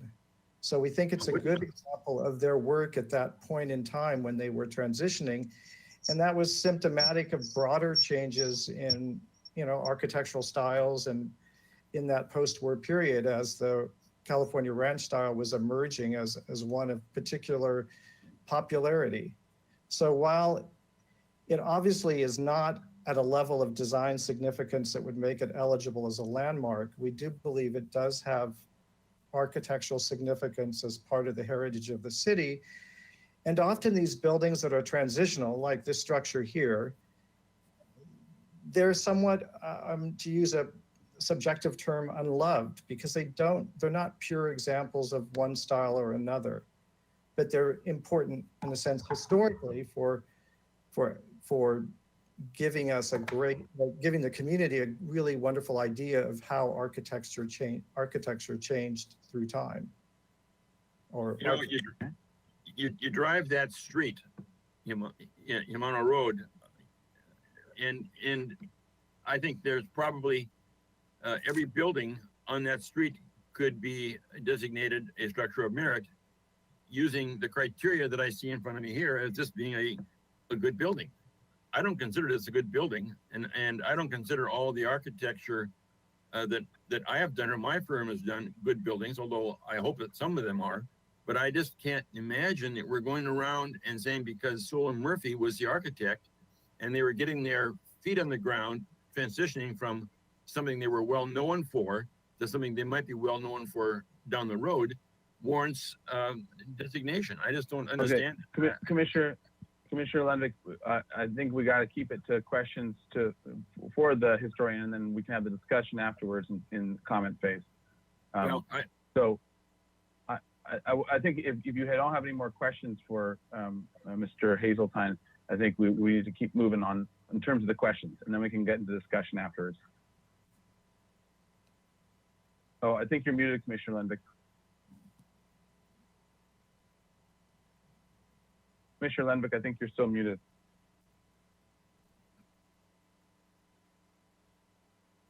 Hello, Commissioner Lendick, can you hear me? Yes. Okay, well, you were muted that whole time. Okay, so any other questions? I think you're still muted. Commissioner Lendick, for some reason we're having audio issues. It's intermittent. Do you want to try testing your audio one more time, please? I'm on now. Okay. Yeah. So we I'm can not hear you. hearing you. I think I've been cut off. And it's just a little disappointing to get cut off. I don't believe the chair has a button that turns you off. I should get one of those though. I want a power button, we'll call it. So the last thing that I heard, or the last thing I said, and then I couldn't hear your response, was I was saying that we need to keep moving and ask any questions we want of Mr. Hazeltine, and then we can get into comments and discussion in the comments period in terms of going forward. But I think unless you have any other questions, I want to move on to any other commissioners' questions before we get into comment period. Okay. Any other commissioners with questions for Mr. Hazeltine? Okay. All right. If there's not any other questions, let's move into comments. So, all right, commissioners' comments on the report, on the item A. Commissioner House or Vice Chair House? Thank you. Well, I appreciate the point that Commissioner Lendick brought up. If this was not by Sewell and Murphy, would that change its status? But I think the main point is we're not here to designate it today. We're just here to approve the report that finds it meets certain eligibility criteria. And the fact that it was from the firm of Sewell and Murphy is only one of those criteria. So, we don't need to get into whether or not it's worthy of being designated today. It's just a matter of approving the report and that it's factual and correct. And I thought it was a very informative and interesting report. I think it's an attractive ranch style house. I don't know that I'm convinced I would support designation of it, but that, as I say, is beside the point for today's discussion. Mr. Chair? Ms. Hernandez? I just want to make a quick clarification about these reports. They are for CEQA purposes. When you accept these reports, they are considered historic for that, and it carries with them for the life of the building. So if in 20 years, you look at this, a staff member will look at it and say, they found this building historic in this report, and it stays with that. So it's, although it's not an official designation, it is really important that you agree with the conclusions, because that's really going to determine the fate of the building as it moves forward. And that's why it comes to you, because it is kind of a big deal, like almost as much as a designation. Mr. Okay, Chair. thank you. Mr. Chair? Sorry, was that Commissioner? Who did I hear first? Okay, Commissioner Lendick? Oh, Commissioner. I'll let Mr. Lendick go, and then I can come. Okay. Commissioner Lendick and then Commissioner Uli. Yeah, I would like someone else to look at this critically, as I think I've tried to look at it critically, and realize that we are really going off a deep end here. Not only, would we be accepting this phase 1 report, but we'd be requiring him to do a phase 2 report to move ahead with the project. So there's another $10,000 spent on a report. And by and large, the fact that we accept this number 1, this building is saddled with this thing hanging around its neck forever. And I don't find this building to be worthy of designation as a structure of merit. And if we accept this report, I mean, it's anything that's done by Sewell and Murphy now is all of a sudden going to be either a landmark or a structure of merit. Anything is transitional, that kind of thinks it looks like something that a famous architect has done, is going to be also struck with it. And I don't think this report should be accepted in any way, shape, or form. All right, thank you, Commissioner Lenvik. Commissioner Uli.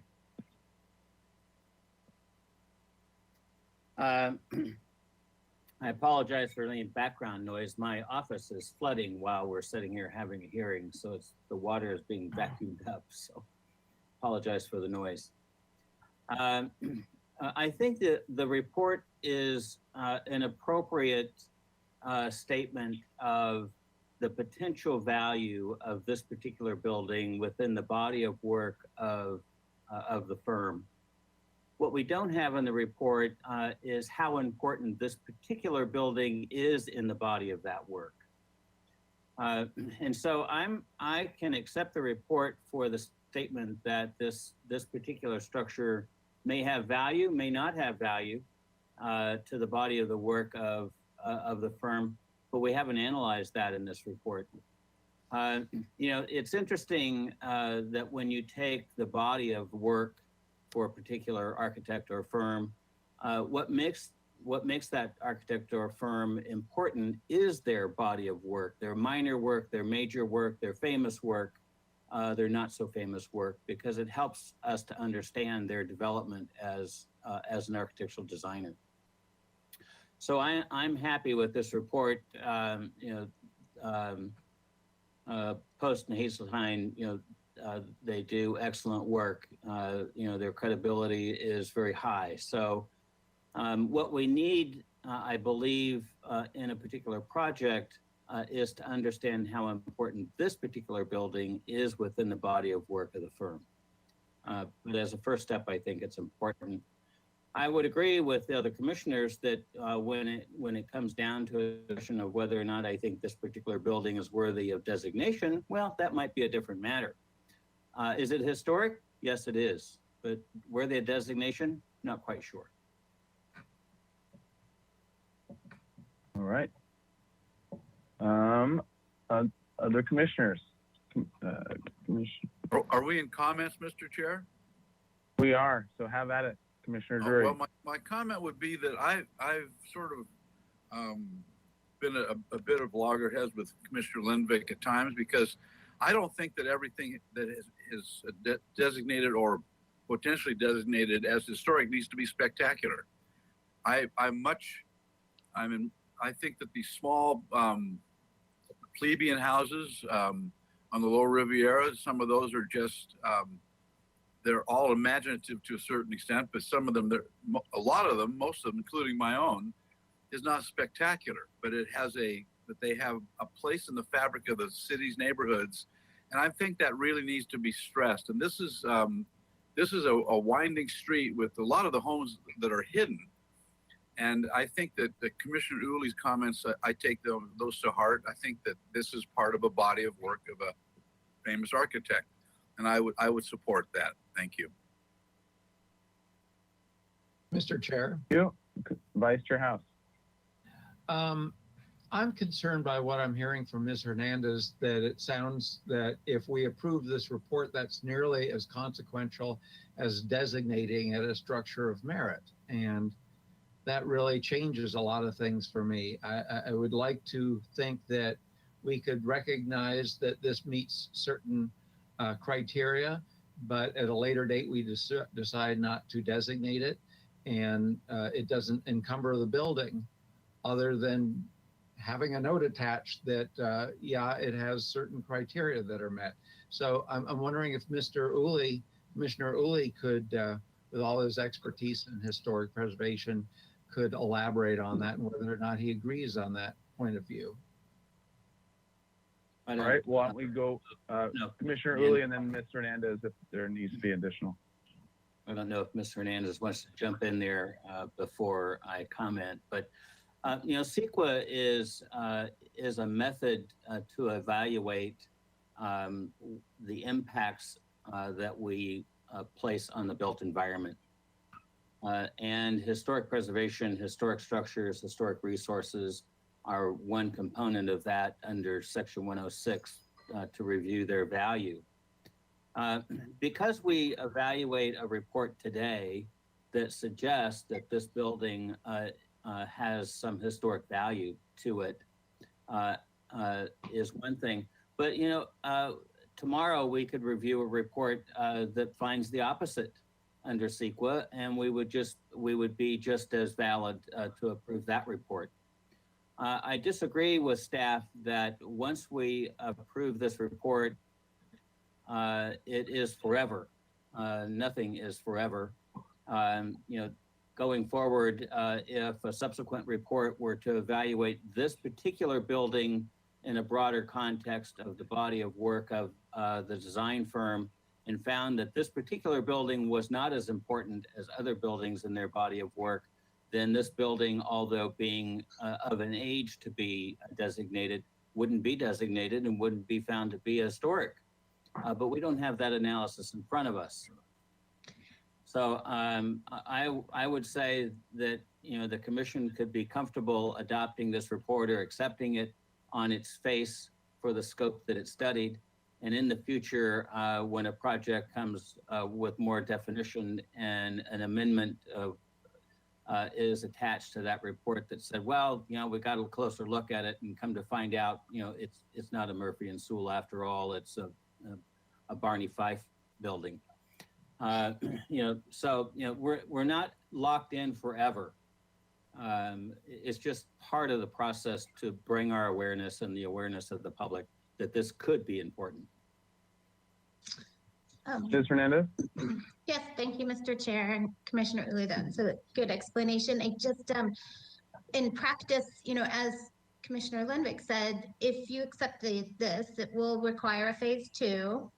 And if they were to do any negative impacts at all to the building, it would be an EIR. And if another report came with a different expert, it could be also an EIR with the disagreement of experts, because this is a CEQA record. We do keep them in anytime it comes through for a new project. We do go back to this. So if another report came from a different expert, we would have sort of that problem. And an EIR is a big deal especially for single family homeowners.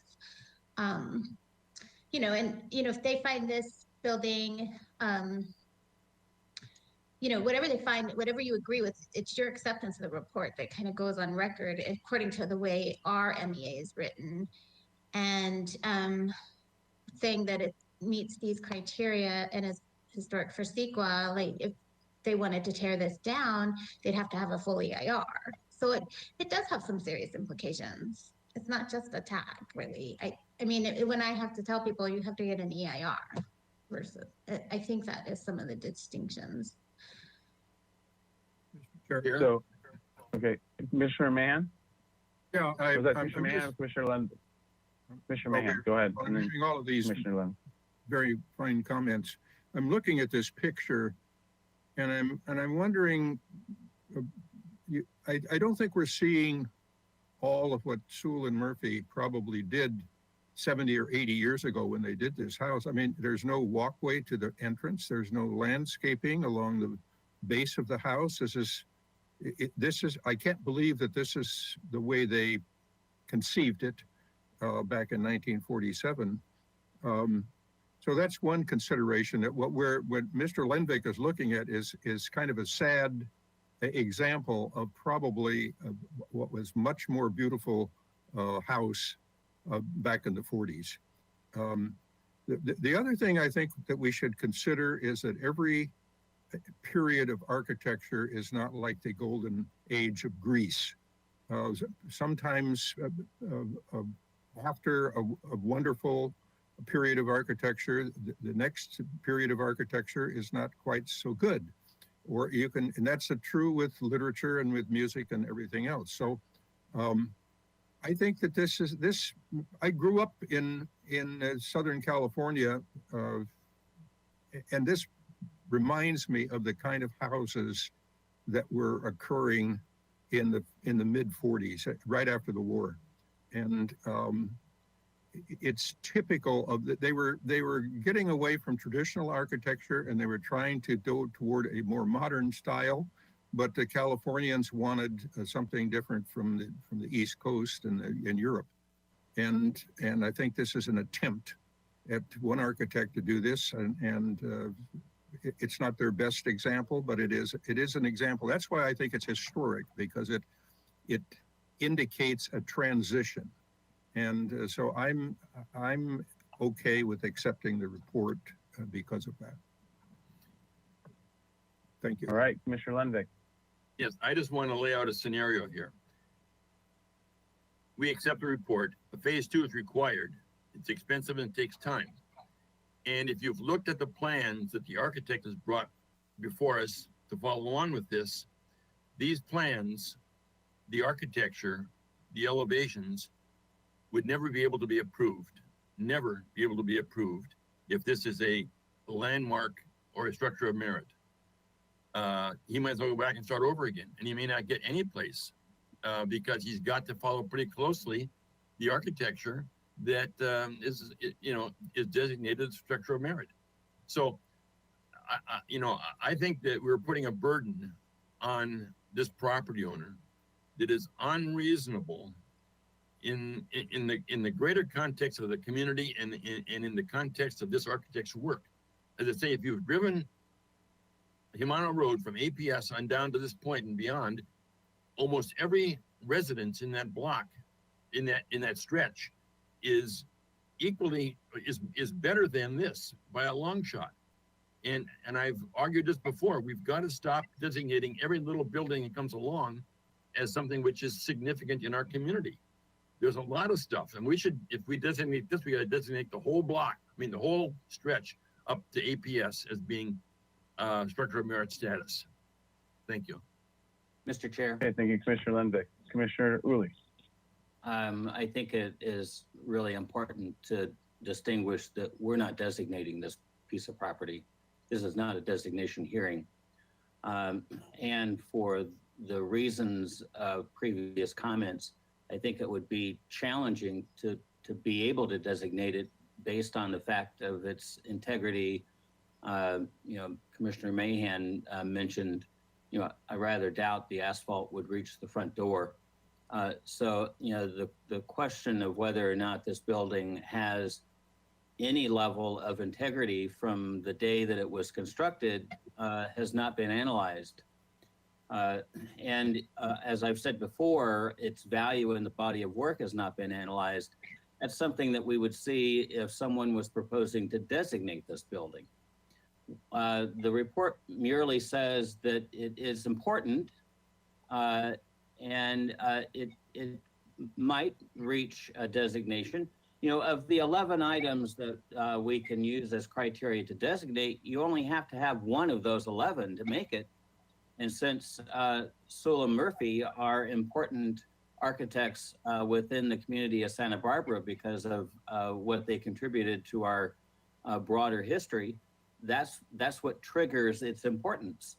Not that the vertical bats are historic from whenever, or its composition is important from whenever. It purely is because of the architect. And because we're not designating, I think we're wringing our hands and gnashing our teeth over something that may not happen. It only is burdened in the future if it's designated. This is not a designated property. Although, Commissioner Early, I want to jump in there because, and I think that there's a good reason why there's this confusion or this discussion happening, is because even if we don't, there is, I think we're kind of mashing things together a little bit too much. So separating it out, we have, you know, the process is if we accept this report, we are going to look at least on the potentials list. And we're looking at on the potentials list, we're still going to have it analyzed based on what are the characteristics and the qualities that put it on that potentials list, and that might be make it eligible for designation as a structure of merit or as designation as a landmark. But it's those elements that we're going to then judge a project that wants to change those things in some way, that we're going to necessarily, and that's obviously the part B, right? So in the different scenarios that play out, if we accept this report, we're saying that, yeah, it has a potential for it. And so either the applicant proposes a design that changes it, that we find acceptable, and then we use and in addition to that, the historians will be writing an analysis based on what their design is and comparing it to how it might impact this if it is a worthy of a historic structure. So that's one thing. So they're still going to have to go through, at least at the base level, a review based on what is historic about this, or what could potentially qualify it, and how the new design would affect that or change that. And if that isn't agreeable, then it'll trigger the much bigger EIR. And so the much bigger EIR is obviously the thing that would be an extensive, you know, the super big hammer, as opposed to this being a much smaller, more precision hammer in terms of figuring out the historic structure and doing a historic structures report that analyzes it. So I think there is that. And regardless of whether it's whether we eventually designate a structure of a merit, or eventually designate a landmark, or eventually just leave it on the historic structures potentials list, I should say, which might change if, obviously, verbiage if with the new historic ordinance. But all those things being said, we will use, Commissioner Lenvick's right, we will use a historic lens to judge this, or a potential historic lens to judge any projects going to this. So I think that is an important point. However, it's not that we don't necessarily have to designate a structure of merit as well. And Ms. Hernandez, can you kind of weigh in on that as well, if I'm misspeaking on some of that terminology? Yes, Commissioner Chair, I will. Yes, you're right. To have the phase 2 come out with a statement that this is no negative impact, they are evaluated to the Secretary of Interior standards for the treatment of a historic resource. So any project on this building will have to be to those standards. So when I say it's similar to a designation, that's sort of the same threshold we add to our designated buildings. But so can I interrupt you? That being said, yeah. Oh, go ahead, Commissioner Early. Interrupt you just for a second. I think that's where we disagree. You know, if it's on a list of potential resources, that's much like any other building on this street that's over 50 years old. It's also potentially historic, but we haven't done any analysis about it. I believe that the trigger is when it actually gets designated. I don't think that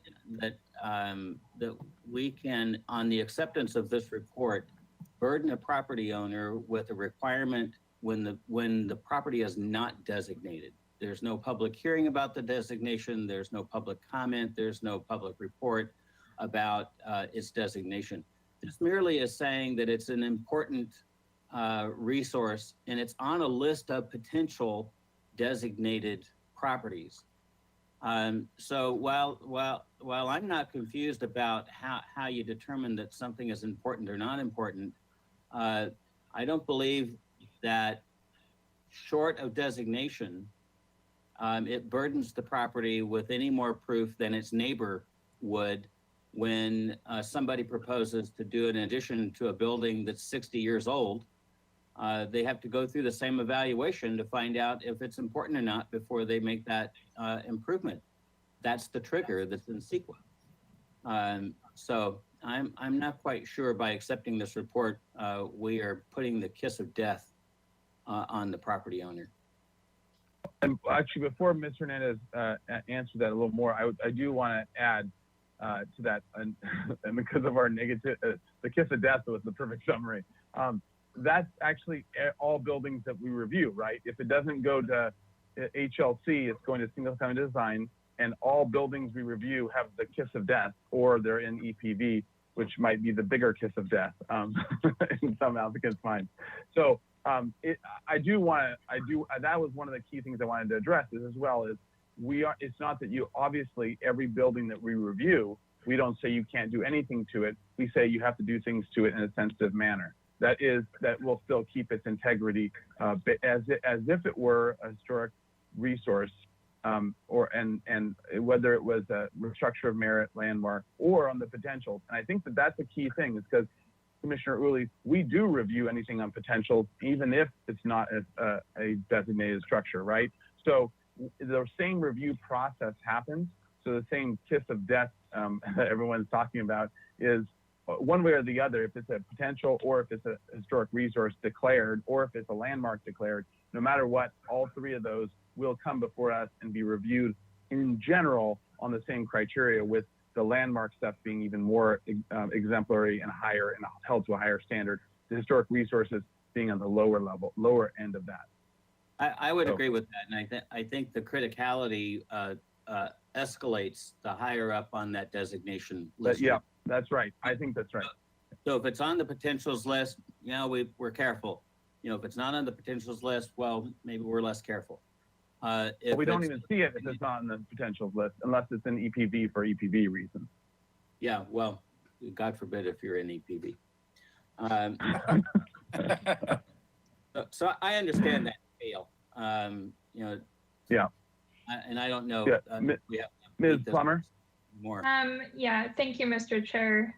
Since we've gotten on to a pretty large discussion on this, Ms. Hernandez, can you explain the ramifications of not accepting the report? What would be the next steps?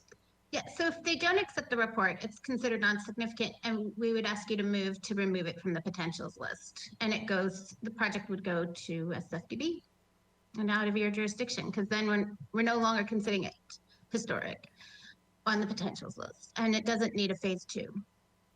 And right now it's been on the potentials list since 2014. But because of the complexity of the addition, it needed the reports for you to look at the details. So that's why it's here. And if it does, if you do accept the report, it stays on the potentials list and they get their phase 2 done, and it's evaluated to the Secretary of Interior standards, because that's outlined in our MEA guidelines on how to do a historic structures report. And Ms. Hernandez, on the list purely because, I'm sorry, Mr. Chair. Is it on the list purely because it's Sula Murphy or something else? It was added to the list, I believe, in 2014 when we added the properties found significant in the historic survey completed on the Lower Riviera. And in that survey, they found it historic. And then the survey was pretty more like a windshield survey, and I believe they found it significant because it was Sula Murphy that we added it to the list, and now they are doing more detailed look at it because of the project coming with it. The trigger for these reports is typically a big project, as you know. So, okay, with that, and to keep things moving, I think we've kind of had a discussion of where we are with it, what the ramifications are, which are continuing to be the ramifications that when we look at any building, whether if it's on the potentials list, and that we're looking to designate, like our max 50 designation scenarios, we're applying those rules in terms of in general to all the projects that we look at. If we're gonna look at designating a structure of merit, they're gonna go through us, and they're going to go through the typical Secretary of Interior standards for treatment of historic resources. So I think the question comes to whether, if we accept this report and its findings, and we're thinking that it is leaning towards designating it a structure of merit, or at least bringing it forth as that, because that's basically what we have, potentials list. But the potentials list, when they're getting analyzed, and this is analyzing it, it's pushing it forward to that point where we want it being treated as a structure, at least, or a potential structure of merit in the typical way that we review historic projects. So I think that's the core question, and I think we need to move forward. And my 2 cents on it is, I understand why we're having this big discussion right now, is because it really is something that's at least close to the fence for a number of us. And so it's one of those gray areas projects that's not very obviously one way or the other. So there seems to be there's sort of arguments both ways. So with that though, we do need to be moving forward with it. And so any other comments, and then we need to get going on a motion one way or the other. I'll put a motion forward, and with the light that, we can do it under discussion. I move that we reject this report, and period. Okay. I'll second that. A quick question to, second by Commissioner Lenvik, and then to staff on questions. Is there anything else that needs to be done other than rejecting the report? Was there additional commentary of finding this not to be on the potentials list, or or moving to that, or how does that work? Yeah, I think that you would need to remove it from the potentials list, so we can get it over to the other design review body. And does that work all in one? Does that need to be all in one motion, or is that a separate thing after we work on first just the report itself? Ms. Plummer, are you going to be jumping in on that? I just want to make sure if we do need to include it in the motion, we include it. Otherwise, we can keep it separate. I think we can include it in the same motion, can't we? Reject the report and remove the property from the potential historic resources list. And then under discussion, I can talk about why. Uh-oh, we're reading your lips, Mr. Chair. Oh, sorry. Sorry. Do you make that motion? Yeah. Would you like to make that? Okay. So and then the seconder. I'll second that. Mm-hmm. So the motion is to reject the report and remove the property from the potential historic resources list. Okay. And the seconder is okay with that? Yes. Yep. Okay. Under discussion. So under Mr. discussion. Chair? Commissioner Drury, and then followed by Commissioner Uli. Yes, I'd like to ask Commissioner Uli the reasons why he wants to disapprove the report. I was about to say that. All right.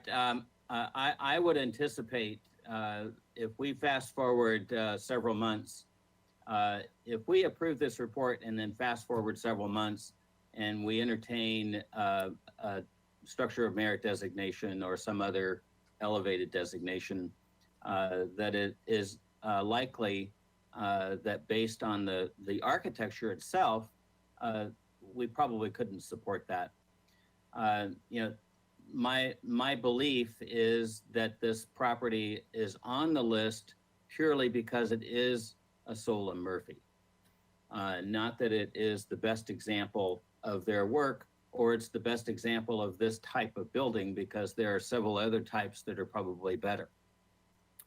And after this lengthy discussion about the kiss of death and the burden that it's going to place on this property owner by accepting this report, it seems prudent that we not do that if we're uncomfortable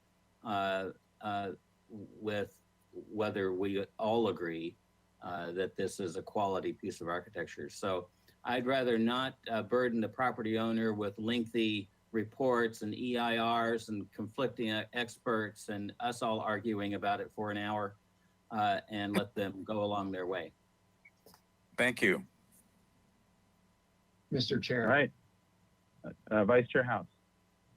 The question I'm struggling with is, what are the grounds for rejecting this report? That we find it incorrect, factually incorrect, or they arrived at the wrong conclusions, or they're not qualified to offer the opinions they did? I don't really understand how we can say this report is necessary, it found X, Y, Z, and we reject it. I mean, what's the point of it then? I thoroughly agree with Commissioner Uli's comments on encumbering the applicant just by virtue of accepting this report, and that troubles me, as I said at the early on in the discussion. But I don't know how I would explain to anybody why I voted to reject this report. Well, Mr. Chair, Yes, Commissioner Lendick. my answer to that is, well, number one, the report writers aren't always infallible. And the 5 or 6 or 7 of us can say they made a mistake. And that's what we're doing. I don't believe they have proved to me that this is a significant Sewell and Murphy project, even a transitional Sewell and Murphy project. And if Mr. Mahan feels that the front elevation was bad and doesn't reflect Sewell and Murphy, well, this is the rear elevation, and it is equally unimpressive. So I simply am saying that the report writer has not proven to me that this building by Sewell and Murphy warrants any designation. And we're not talking about designation. That's the issue here. We're just talking about accepting a report that presents matters of fact. And they have not presented a matter. They have not presented it as a factual matter. And if we accept the report, it's a kiss of death. Yeah. Okay. It goes to city council. It goes to, who knows where it goes. To say that No. project, Hold on. Commissioner Lendick, we got to get our facts right. And Ms. Hernandez, I think you know you're going to say, go ahead and jump in and clarify. Just, it's pretty clear in our MEA guidelines that tell us how to address these reports. When it has the potential for significance and it has a large project, it comes in with this. And it is your job to accept it or not. Because you are looking at you are kind of looking like you do on projects. You're the reviewer of something. And so that's your job, is to decide if you agree with this report. And if you don't, we just call it's like it goes nowhere. And we are we'll take it off the potentials list because you found it not significant. And I think, if the applicant themselves wanted it historic, and you could get into a disagreement of experts, but I think this is only triggered because of the project coming in, not because of the applicants wish. I think you need to just, you guys are experts too. You look at historic buildings all the time, and that's why our MEA does give the power to you to accept or reject these reports. Mr. Chair, Thank you, Ms. Hernandez. Commissioner Early. let me amplify my reasons for not approving this or accepting this report for the vice chair. I think that we can probably all agree that Sewell and Murphy were important architects in our city. They did a lot of wonderful buildings. This is not one of them. Transitional or not, the context is lacking. Its integrity is lacking. It's been, modified and changed over the years. So while I agree that Murphy and Sewell and Murphy, which by the way, were both fellows, are important, that doesn't make this particular property or building important. And so I think that we can comfortably not accept the report because of the merits of this particular building. Okay, so apologies, Mr. Chair. Commissioner Uli, did you want that summary included in your formal motion? Sure, if it clarifies what we're doing. Yeah. And then the seconder accepts that. Thank you. Yeah. All right.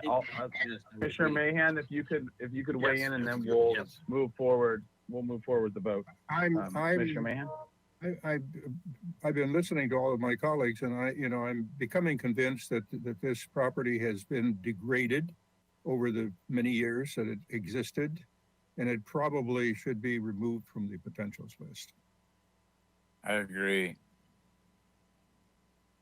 I've been on the fence, and just to weigh in myself before we vote, I've been on the fence about it as well. I do think that there's a lot there that's original, and there's actually some things that are interesting, but I am sort of tied up with it because there is some stuff hasn't worn well and has been changed around it. And in terms of its significance for Santa Barbara as this language and style to the whole of the city, I don't find that connection like I do in the 1920s and 30s buildings that we have that might not be as special in an architectural, sort of gem sort of way, or by a master architect. But I think they contribute to the fabric of the city of the time that helped really form it.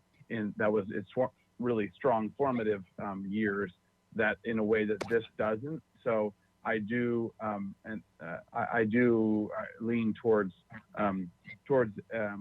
voting for the motion as well. I think that this is a tough one, at least that. Mr. Okay, Chair, so do we have a motion on the floor? Yeah. we do. There's a motion by Uli and a second by Lenvik to not accept the report. And actually, I would tag on to that as well. That is our job for reviewing the report. So I do think that it's well within. I agree with Vice Chair House's comments of what do we not accept in the report. And I think it was just the arguments are the strongest argument is that the Sewell Murphy. But even then, it's one of the ones that's on the fence, and I think even the report writers would probably agree with that. That sort of it's on the edge, and so there's not a lot pushing it one way or another. So I think it's a tough one for good reason, and I think we need to make the call based on how we see these arguments playing out. So, all right, with that, can we read the motion back again? Since there's been so much discussion, I'd like to hear the motion. Yes, please. We have- Ms. Rydell. Yes, I will read back what I captured. So deny the report and remove the property from the potentials list with the comments that the context and integrity of the building is lacking, and the commission does not feel that the building is a good representation of the architect Solon Murphy. Thank you. And actually, I would add one more comment, which I was going to mention before, but was waiting to the end, was that I don't agree with the line of reasoning just because they've done a whole design, assuming that that should change our minds as to whether this is accepting the report or not. If they had the most amazing 3D model built for us to look at in David Gebhardt room, and that was the first time that they were there and they were guessing that it wasn't a historic building, I don't think that should weigh in on whether we think that this is or whether we're accepting the report or not. So I think that it's unfortunate that they've jumped the gun and done some work without first looking at whether it was. If in fact they did, they may have done a design that they thought worked with it. But one way or the other, I don't think that should weigh in on whether we think that the historic structures report is correct or not. I think we should be judging all those things equally in terms of whether we accept the report based on the report's merits. So, okay, and with that, that was. Go ahead. I'm sorry. Ms. So I Rydell? was just gonna say that was a pretty lengthy comment. Would a fair way to summarize that be to say that the like a more detailed presentation would not have any bearing on the commission's decision, or how would you? Well, that's not part of the sorry, that's not part of the motion. That's just my that's my comment that I hadn't made yet, but I'd wanted to make earlier. Okay. So just in terms of for our own edification, not for the actual motion. All right. So with that, Ms. Plummer. And then, Mr. Chair, given that there's a motion on the table to not accept the report, to remove the property from the potentials list, the B portion of today's agenda, the review of the project, isn't necessary, as the project will go before the Single Family Design Board. Did you want to include in your motion that you'll be continuing the portion B indefinitely to the Single Family Design Board, or did you want to make a separate motion for that? Well, if we reject the report, and the project is no longer in our purview, then B is irrelevant. Yes. I don't think we need to make a motion to send it there. It just automatically goes. Okay. And All Mr. right. Chair, just to be clear on your question, I wasn't evaluating whether or not this building is historically important or not based on their proposed project. Oh, absolutely. I know. I totally get that.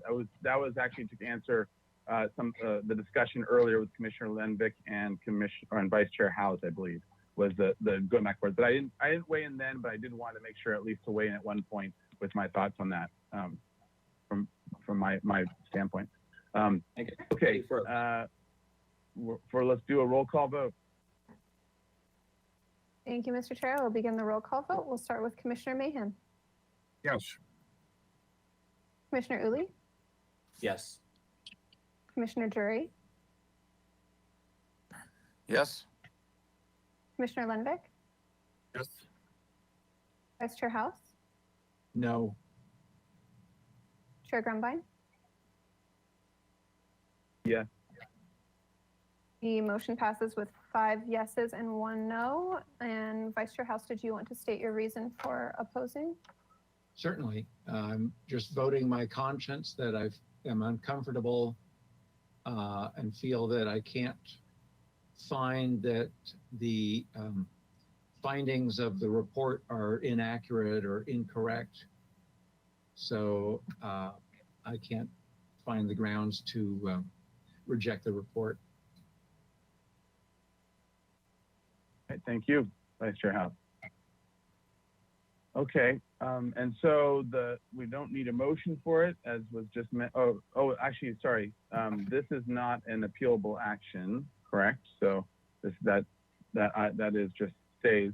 And so item B, the 4B, the concert review, this will not be seen here at HLC. It's going to be forwarded on to Single Family Design Board, and we don't need a motion for that. So it's just going to automatically happen. So that is where we are. I don't know if the applicant does have any other additional questions. I'm sure you can ask staff and get clarification on things. But unless there's anything else, I believe this is the last item of the day. Is that correct?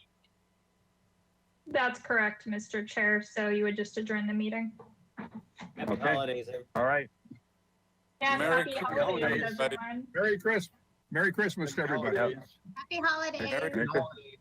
All right. See you y'all in next year. January. See you in 2021. Hopefully it's a better year, good. and maybe a year we Better actually see days, each other better face year. to face. Yes, sir. Stay All safe. right. Take Be care. safe. Bye, everybody. Stay safe and healthy.